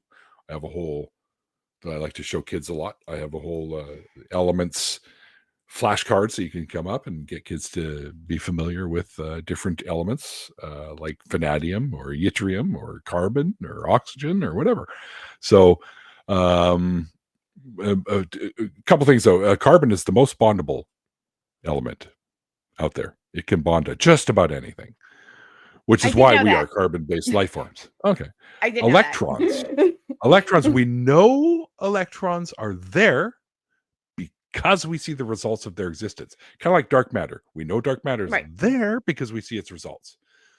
We have never, ever actually seen an electron. They're so small that it's possible they might even be infinitesimally small, but we know they're there because of their reaction and interaction with atoms. So, but the smallest thing that we have seen, I think, is like a quark or whatever it is. Yeah. or a lepton, or I can't remember which one. I pay attention in class. But anyway, but an electron has never been seen by anybody, even though we know they're there. So I didn't realize that. I thought at some point we had seen one. I was wrong. And I'm okay admitting when I'm wrong. Because guess what? When you've been proven wrong, you're no longer wrong. Look at it that way. Oh, so just so you know, leptons and quarks are both considered the smallest forms of matter. So both are correct. So there you go. Well, and like even from a Interesting stuff. psychological point, like even from a psychological point of view, about the brain, is that, for example, if someone asks if I was under like people that could monitor my brain waves and see where certain parts of my brain lit up, if someone was like, describe Neil to me, I would recognize him as a separate person from myself. Oh, he's a total dick, and I don't want to hang out with him at all. I don't know why I'm on this show, because I'm a masochist. That's why. No, it's like, but I can recognize Neil in a different part of my brain. Invitation revoked. Exactly, because you're basic. So, but I can. But there's a mechanism in my brain that recognizes that Neil is a separate person from me. He is not me. But when it comes to God, the part that your prefrontal cortex that has to do with personality, beliefs, and perspectives, God lights up in the same place that identity lights up. So your belief in God is just a reflection of your identity. So even still, it's not separate. It is part of the self. So even on a psychological level, like, God doesn't make sense, because if the part of the brain that says that, well, this is me, because people will say like my faith is a part of me. I'm like, yeah, literally it is, because your prefrontal cortex is associating this with your identity. God's not separate. God is you. Neil is us all. Yeah, that's right. I am everyone. I think one of the biggest issues that I've had with the whole faith thing is believers claim that they have faith, yet they also claim that they have knowledge. I know there's a God because insert reason X here. And I know, and I have faith in. Well, why do you have faith if it's knowledge based? Because it's called faith because there, as I often say at the end of my shows, it's called faith because it's not knowledge. So faith is required for the belief. And it stops being a belief once knowledge is acquired. So that's kind of one of the things that I often talk about with folks that are consider themselves to be believers is, well, how do you claim to believe and have faith and still on the other side call it knowledge? You can't have both, right? It's like the whole God is omnipotent and omnibenevolent. Well, no, I'm sorry. They contradict each other. You can't have both. He's one or the other. And we definitely know, because of a lot of things we see in the world, that he ain't omnibenevolent. That's for fucking sure. So there you go. I think also too, like when contradictions, the problem evil is probably my favorite argument to get into, because if you have the omni-God and you have the problem of evil, it stumps. Like, we've done apologetic conversations with people where they bring apologetics in, and we're just asking basic logic questions like, okay, well, you think your God is all loving, okay, then why is there suffering? Because I'm a lowly meat bag and I want to reduce suffering as much as possible. You're like Bender from Futurama. Yeah, you meat bags. It was okay. We were watching The Good Place. If you have not watched The Good Place, highly recommend. Great show. It's a wonderful show. And one of the characters is an eternal being, but there is a death for him, and he goes through an existential crisis, like the actual realization he could end even as an immortal being. And goes through that realization, like, oh, I have an ending. and going through, and that's what makes ethics important and how we treat each other, because guess what? You only get so much time. Even if you get 3,000 years, you only get 3,000 years, and eventually, you're going to end. Because even the universe Nothing will be end. eternal. Nothing is eternal. Nothing is eternal. If you're an immortal being, that means that you will end when the universe dies, and it will die. Right. So nothing is eternal. It looks that way thus far, anyways.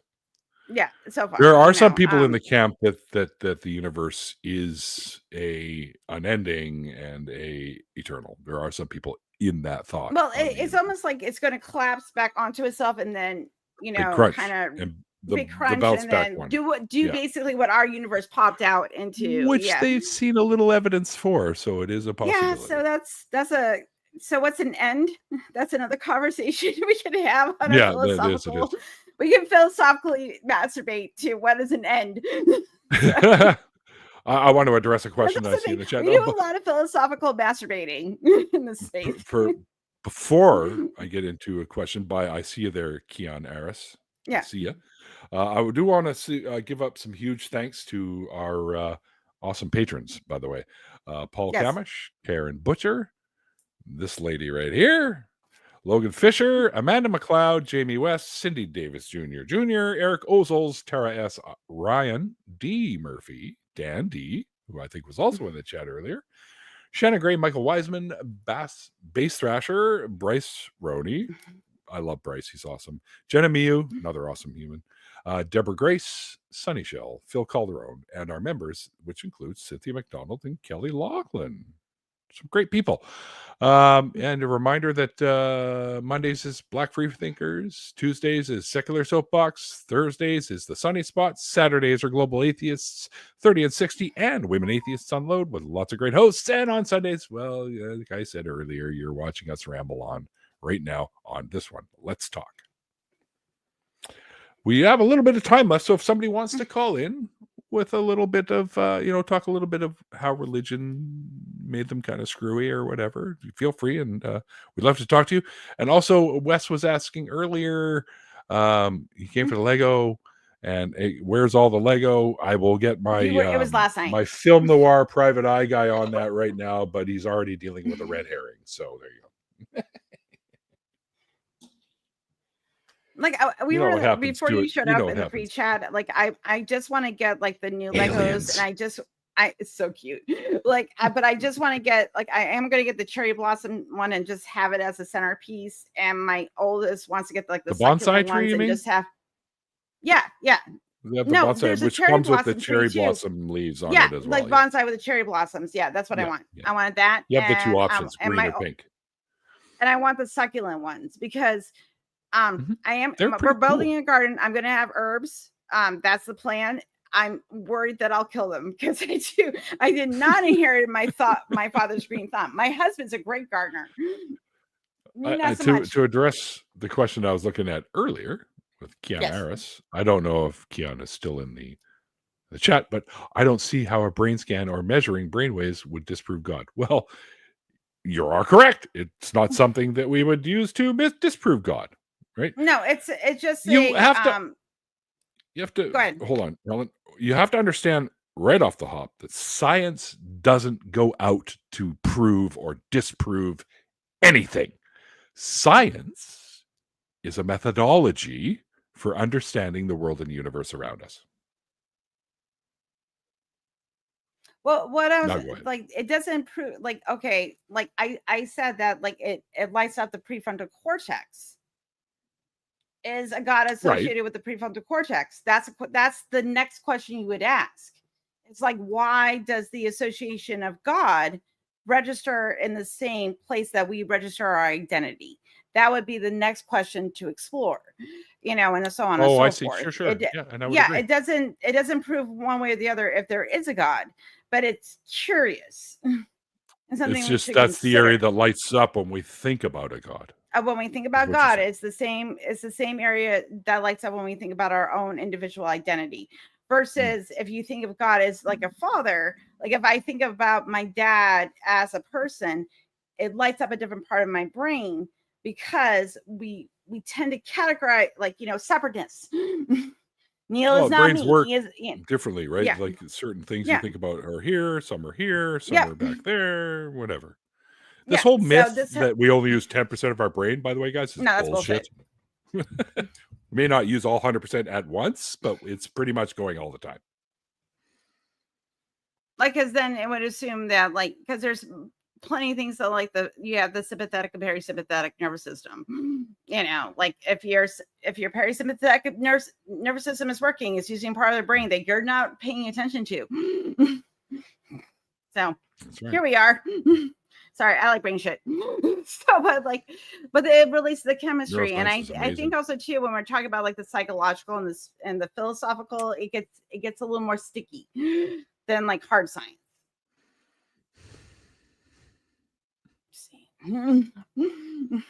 Theo, dark matter matters.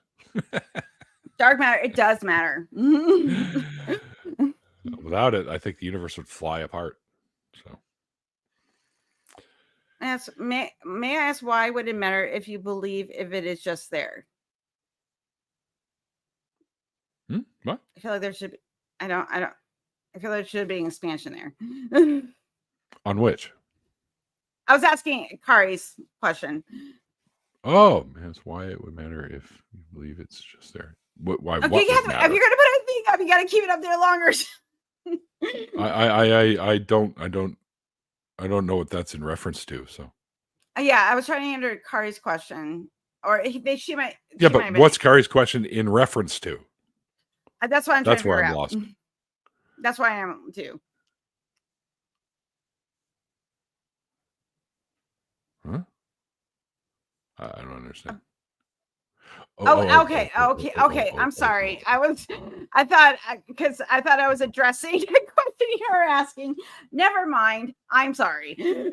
I like infidels. If you have beliefs, you should call in. We couldn't think about dark matter mattering if gray matter didn't matter. Oh, thank you. Oh, that's too funny. Thank you. I love Dale. Dale's hilarious. By the way, Dale, it's probably been longer than 2 years since you've been on the show, so you're up for a DSU episode too, if you'd like to. How Carl Jung? Oh, we're gonna go with Jungian stuff now, are we? I love Jungian, like a misunderstanding of the stuff Jungian that's psychology. There's two sides to him. So much better. Yeah. Right. There's the woo bullshit, and then there's the legit psychology science. stuff. Well, it's kind of like Freud, where same you know, thing. like nuggets of good ideas, and obviously since when psychotherapy, you know, started versus what it is now, some stuff stuck, and other stuff is just like me. You know, same with Carl Jung. Carl Jung, yeah. Yeah, like but if you're in the woo culture, like Carl Jung, you're like, I think said this stuff too. No, Jordan Peterson. No. You have a complete misunderstanding of Jung. I wouldn't put Carl Jung in the same category as Peterson. No, I'm talking Although about woo they do people, parallel on some things for sure. because what happened, like, this is the thing though, in woo culture, because Carl Jung associated archetypes, you know, like repeating those patterns that we tend to recognize in our culture. Which would borrow from like Joseph Campbell's, like, you know, I like philosophical philosophical understandings of myth. What happened is that the woo-woo people started saying that, like, oh no, Carl Jung really understood there was, like, you know, some metaphysical consciousness, you know, and these archetypes are a reflection of what's going on, you know, again, not understanding what Carl Jung was actually talking about. So yeah, it happens. Yeah. What gives it what? What's with all the what's with all that there, James? I don't understand the necessity. Are you just using this some sort of border to highlight what you're asking? What gives an atheist the will to live? Yeah, I got four things. I'll start real quick. Okay, you go. No, go ahead. I find the questions like that to be silly. I think it bothers believers that atheists can be happy and have purpose and share love and empathy with the people around them without a God. And I think that really rubs them the wrong way, because in their minds, it's not possible without the deity. And that's one of the pitfalls and one of the dangers of a belief system like that. Go ahead, Al. Well, for me, there's 4 things that give me will to live: drinking wine, playing video games, hanging out with my friends, and having orgasms. Those are the 4 things I want. That is my will to live. It's very simple. Oh, sorry. Orgasms. Like we're pleasure-seeking creatures, and if you're in a healthy mindset, you're seeking pleasure and you're seeking connection with other people and what gives you purpose. I'm an existentialist. I believe that the meaning that I derive from life is the meaning that I give it. So that's how I give my life meaning, and that's all that matters. So if that's need where you actually get it from. Meaning, yeah, that's their methodology of giving their life meaning. It's, well, I'm going to say it's all because of my deity, right? Which is still a choice about how you're giving your life meaning. You and I just do it through, different connections methodology. Yeah, methodology. Your methodology is to believe that a God is giving you meaning. An existentialist goes, no, actually, that's just a choice you're making, and we're going to recognize it as a choice, versus the atheist that just goes, I'm going to choose what meaning I put into it. Lego gives my life meaning. Yeah, see, there you go. Like, I did cross stitch for 7 hours today, and that whole meditative process in the moment, I was like, this is actually really psychologically healthy for me. So maybe that gave me some meaning. I don't know, but it made me feel good. So if you want to have a conversation about it, we can have a conversation about that, Kian. No, that wasn't Kian that asked that. That was James. Who was it? No, it wasn't Kian. I'm sorry. It was Josh, right? James. James. I'm sorry. I can't. The chat's going by way too with all the little emojis all around there. What gives it? Why would you? If you want to, it's silly. Yeah, let's not spam the emojis. Yeah. I wish I was rich enough to buy Legos. Yeah, they're not cheap, man. The Millennium Falcon Ultimate Collector Series one I bought is like over $1,000. Like, but the thing is though, yeah, you but the cool thing about it, like, you kind of make it like a community experience, even if you just did it as a hobby, you didn't do it online. And I'm sure there's ones that you do, like, you're hanging out. I'm like, I have that new show together. Yeah, Bricks Beyond Belief. Yeah, I know. I'm not gonna I love you, Neil, but I'm not watching you put Legos together. Like, if other people want to watch Neil put Legos together, highly encourage you to. So if you're into that thing, I love Neil. I'm not doing. You can hang out in the chat with us if you don't have to watch me do it. Chat with you. That's. I will pop into the chat. I will do that. I will hang out with our friends. You don't need to sit there and go, "What's he building now?" No, I'll just make fun of our friend. I'll just do what I usually do and hang out with our friends. Look! This is what I built yesterday. Okay, hang on here. This is science, man. This is the STEM. Ooh. Right? What you got? The yeah, DNA, that's what. The Voyager, the shuttle, a bumblebee. You've got Marie Curie here. You've got George Washington Carver. You've got nice. You got Newton. Yeah, Newton with the apple tree, and all the technology stuff like the airplanes and the big buildings and Okay, that's cool. I'll give that to you. This is pretty cool. It's cool. It's cool. I will give that to you. Hats off. Now watch this. Watch this. I don't know. Watch this. Oh, hang on. Let's get this fucking thing out of the way for a second. Here, watch this.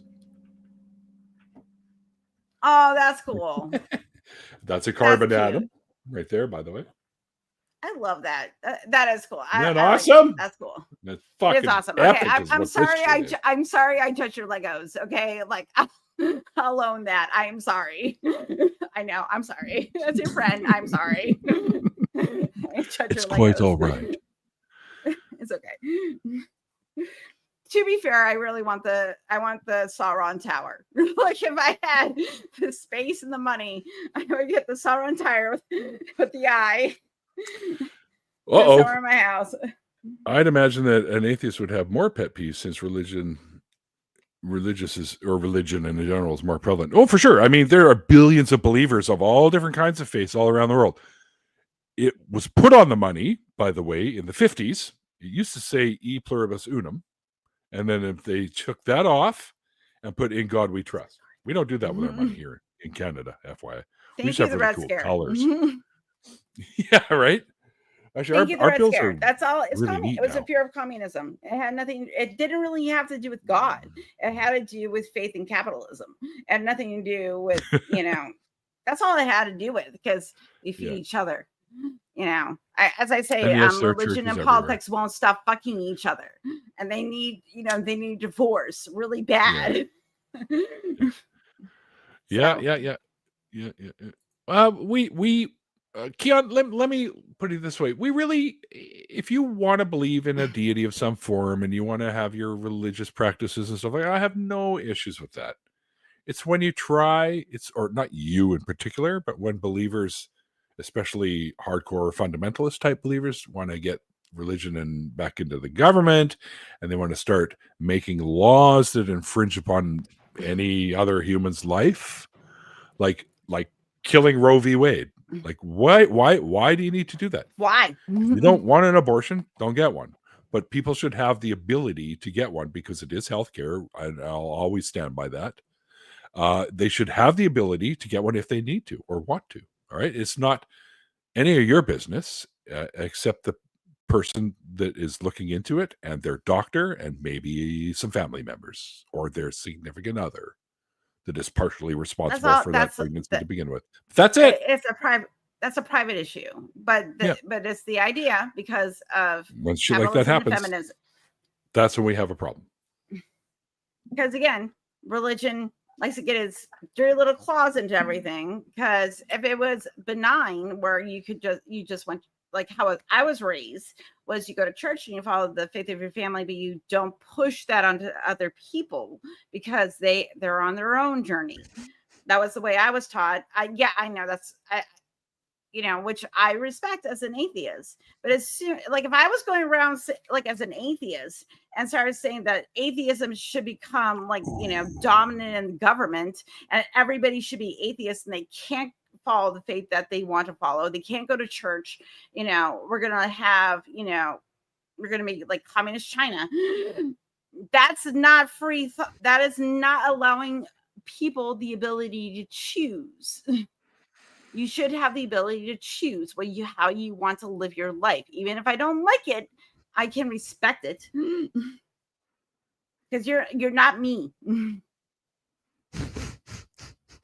I like Carrie's little comment there. Have you identified why you need an authoritarian stronghold on your thought process? That's right. That's good. I like that. Yeah, I like that too. Let's be real. You don't need it. No. You can be your own authoritarian stronghold on your thought processes. I'm a great example. I go out and I want to scream out some shit sometimes, and in my head I'm like, no, you probably shouldn't do that right now. So yeah, I control my own impulses. Thank you very much. I don't mind people having abortions, but I think people abusing it as okay. But those are how many people abuse? I've never had the thought. Yeah, that's a red herring. False. I don't think people want to abuse it. I don't think they go out, well, I can just go out and screw everybody and next day go get an abortion. I don't think it works that way. No, it doesn't work that way. And also too, like even still, like let's just say like they couldn't get, why would you have an abortion? Because it's way more expensive than being put on birth control. But let's just say you don't have access to birth control. Right. Like let's just say you don't have access to it. Okay. It's free and you're here. Using oh, shut up. Okay, sorry. I know you live in Canada. Hey, that was a long, hard fight, and I'm proud of it. Thank you very much. But hold on. So let's just say you don't have access to, some kind of form of hormonal birth control, that you need to use your doctor to have abortions. What's the difference? Because you're still doing your bodily autonomy thing. And it's probably because if this is a falsehood, this is not really happened. But even if it did, that means that you're not allowed to get access to the education and medications you need. So you're not going to your doctor and being like, hey, I'm pregnant, I need to have an abortion. It's still the same argument, because guess what? Even if you get, like, say, like, I'm going to bring this to the form of absurdity, 50 abortions, I'm just going to be absurd about it, still have the right to do that because it's your body. So if I have 50 parasites inside me, please let me have 50 parasite abortions. like whatever. Ooh, love your background, Helen. Thank you. My close background. A lot of ways to humor. Yeah. So thank you, AJ. But that's my feeling on it. It doesn't matter. The ethics of it is that if I feel that I cannot carry a child, and even as 50 times on, I can't carry a child. So, and I don't like that argument at all, because it's a stupid argument. Oh, AVG, Internet Security, just picked this a time to let me know that 3 threats were just recently blocked.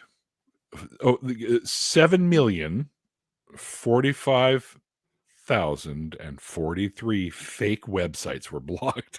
That's kind of a frightening thought. Well, Kian, the nightmares that someone had over, like, talking about the nightmares she's had of babies crying, and she drew the several abortions she's had. That's mental trauma. That's her trauma. But I have known plenty of women that have had abortions, and they say like it was the best thing for them. So you can't take one story and apply it to every woman. Like, let's say if someone did have several abortions, they might not have any trauma because of it. This is the thing when you're absorbing news that might have a certain angle. One person's story, don't correlate that with every person's story. We have to be careful, because this is one individual talking about her experience. And I have empathy for that experience and compassion for it, but let's not extend that to all people that are birthing people, and they choose to do reproductive health care, have an abortion. They might not suffer any trauma. Also, in science, we like to say a sample set of 1 is never a good. Never good. I'm sorry. I've had my tubes tied, and when I got together with my new husband, there was a little bit of regret of not being able to have a baby with him, but that lasted it's like a little bit of a regret, the emotional connection, but at the same time, like, am I mourning the babies I will never have? No. I don't have, because I was just like, I'm shutting things down. I have a question for you. Yes. As we know, just throwing it out there kind of question to whomever might be in the chat as well, thinking about this. When we procreate, millions of sperm are produced. Only one of them gets through to the egg to start the fertilization process. What about all those other potential lives? What about those other almost 1.5 million other potential lives that are going on the bed sheets? You know what I mean? Like, what about that? What about all those potential lives? No one ever says boo about that. No, because that's your and function. If there is a God, why do we need that? If there is a God, understand. Why do we need it only would take 1, because God would direct it right to the egg, and there you go. And also, too, the reason why we have millions and millions of sperm that will be ejaculated into a person that can become pregnant is because, guess what? This is a fucking toxic environment that is not suitable for foreign organisms to suddenly appear in our systems, and our body will automatically try to stop those things from taking hold in our own bodies because of our immune systems. So that's why, evolution has had men produce a lot of sperm, so this way that it will eventually make its way into to the egg. Like one really lucky guy, but really fast swimmers, like yeah, like it's insane if you think about it for a minute, because the body is designed to be like, no, and this is where but the problem is that also we have a strong urge to procreate. Like, I'm sorry, like I'm no longer having children, but their urge is still there. Do we have another call? I think we have another call. Do we have another call? Still being screened, apparently. So we'll let the call screener deal with that. So I just don't like these. I'm sorry. Like, I just don't like these terrible arguments for. I know, Wes. I know. I figured it out. You did. I'm like, what happened to Neil? Neil hit the wrong button. That's what happened to Neil. And ended up in my Gmail somehow. I'm like, what the fuck? I think I was going up to see how many calls there were, because I noticed, we have one call. So I was scrolling up, and I think I tapped the mouse pad when I hit my 604 Atheist Gmail tab, and it opened that up, and that's what happened. So I have a button for magic. back on my. I have a button for back on my mouse, and I will occasionally hit it, and it pops me half of the stream I'm on, and I'm like suddenly gone, and I'm like, oopsie, I hit the button. So, yeah. Sorry, I'm sorry I went on an abortion rant. Gio sends calls to his G spot. Sorry. What? Did you see what? Tons of mice. Tons of mice. Stop giving away my secrets, mice. Jeez. I love it. I hope. I'm hope that the call to your G spot is a very pleasurable experience.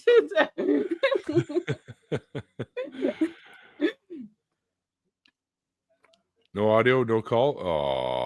Oh, damn it. Might just have to call it for the night. Yeah, we can do that. We've been here for 2 hours. Even though it says they're still, yeah. Oh, okay. Sorry, Alfred, if you can hear us. It doesn't look like we're having some technical difficulties, so we'll have to bring the show to a close. But I think I don't know. Helen, what do you think? I think we had a couple of really good calls tonight, and it's some good conversation, if you ask me. And there wasn't any yelling and berating or belittling anyone for believing things or anything like that, which is fine. I think we had a good time. It was good to hang with you and do a show with you finally. Oh yeah, I love hanging with you, man. Like you're, like I said, you were the inspiration for my channel. So I'm sorry. I hear that a lot. And I always say, I'm so sorry. I'm so sorry. I'm so sorry that you know me.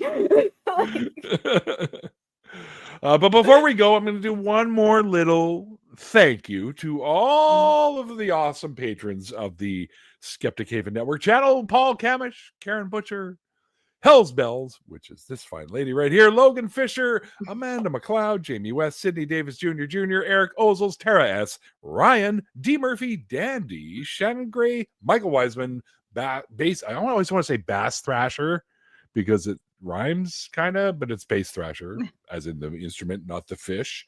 I got Bryce that. Ronan. I always want to sing Bryce's name too because I want to. Bryce Roney, the San Francisco treat, right? Like I want to do that, right? But Bryce Roney, Jenna Miu, Deborah Grace, Sunny Shell, Phil Calderone, and our members that include Cynthia McDonald and Kelly Laughlin, who you guys can, by the way, see on the Nonprofit Show or on the ACA. They're on there from time to time. So yeah, until then, I guess the conversation's done for today. And remember, folks, if you are suffering from some form of religious trauma, became a new member. Yay! Thank you, Tons of Mice. There are folks you can talk to, especially these guys. You get wonderful people like Helen on the phone to help you deal with some. You stuff won't get like me that. on the phone, but or maybe. but I shill recovering from religion. Chill. Yeah, I will shill recovering from religion and the Secular Therapy Project. If you need professional therapy that's scientific based and not based on bullshit, please go to seculartherapy.org and get yourself a therapist to get talk about your religious trauma or like, hey, I'm stressed out and I need some coping skills. Whatever that looks like. Yep. Remember, folks, be good to one another because this is really the only trip you get. even if you believe in an afterlife. We'll see you guys next time. This is Skeptic Haven. Let's talk.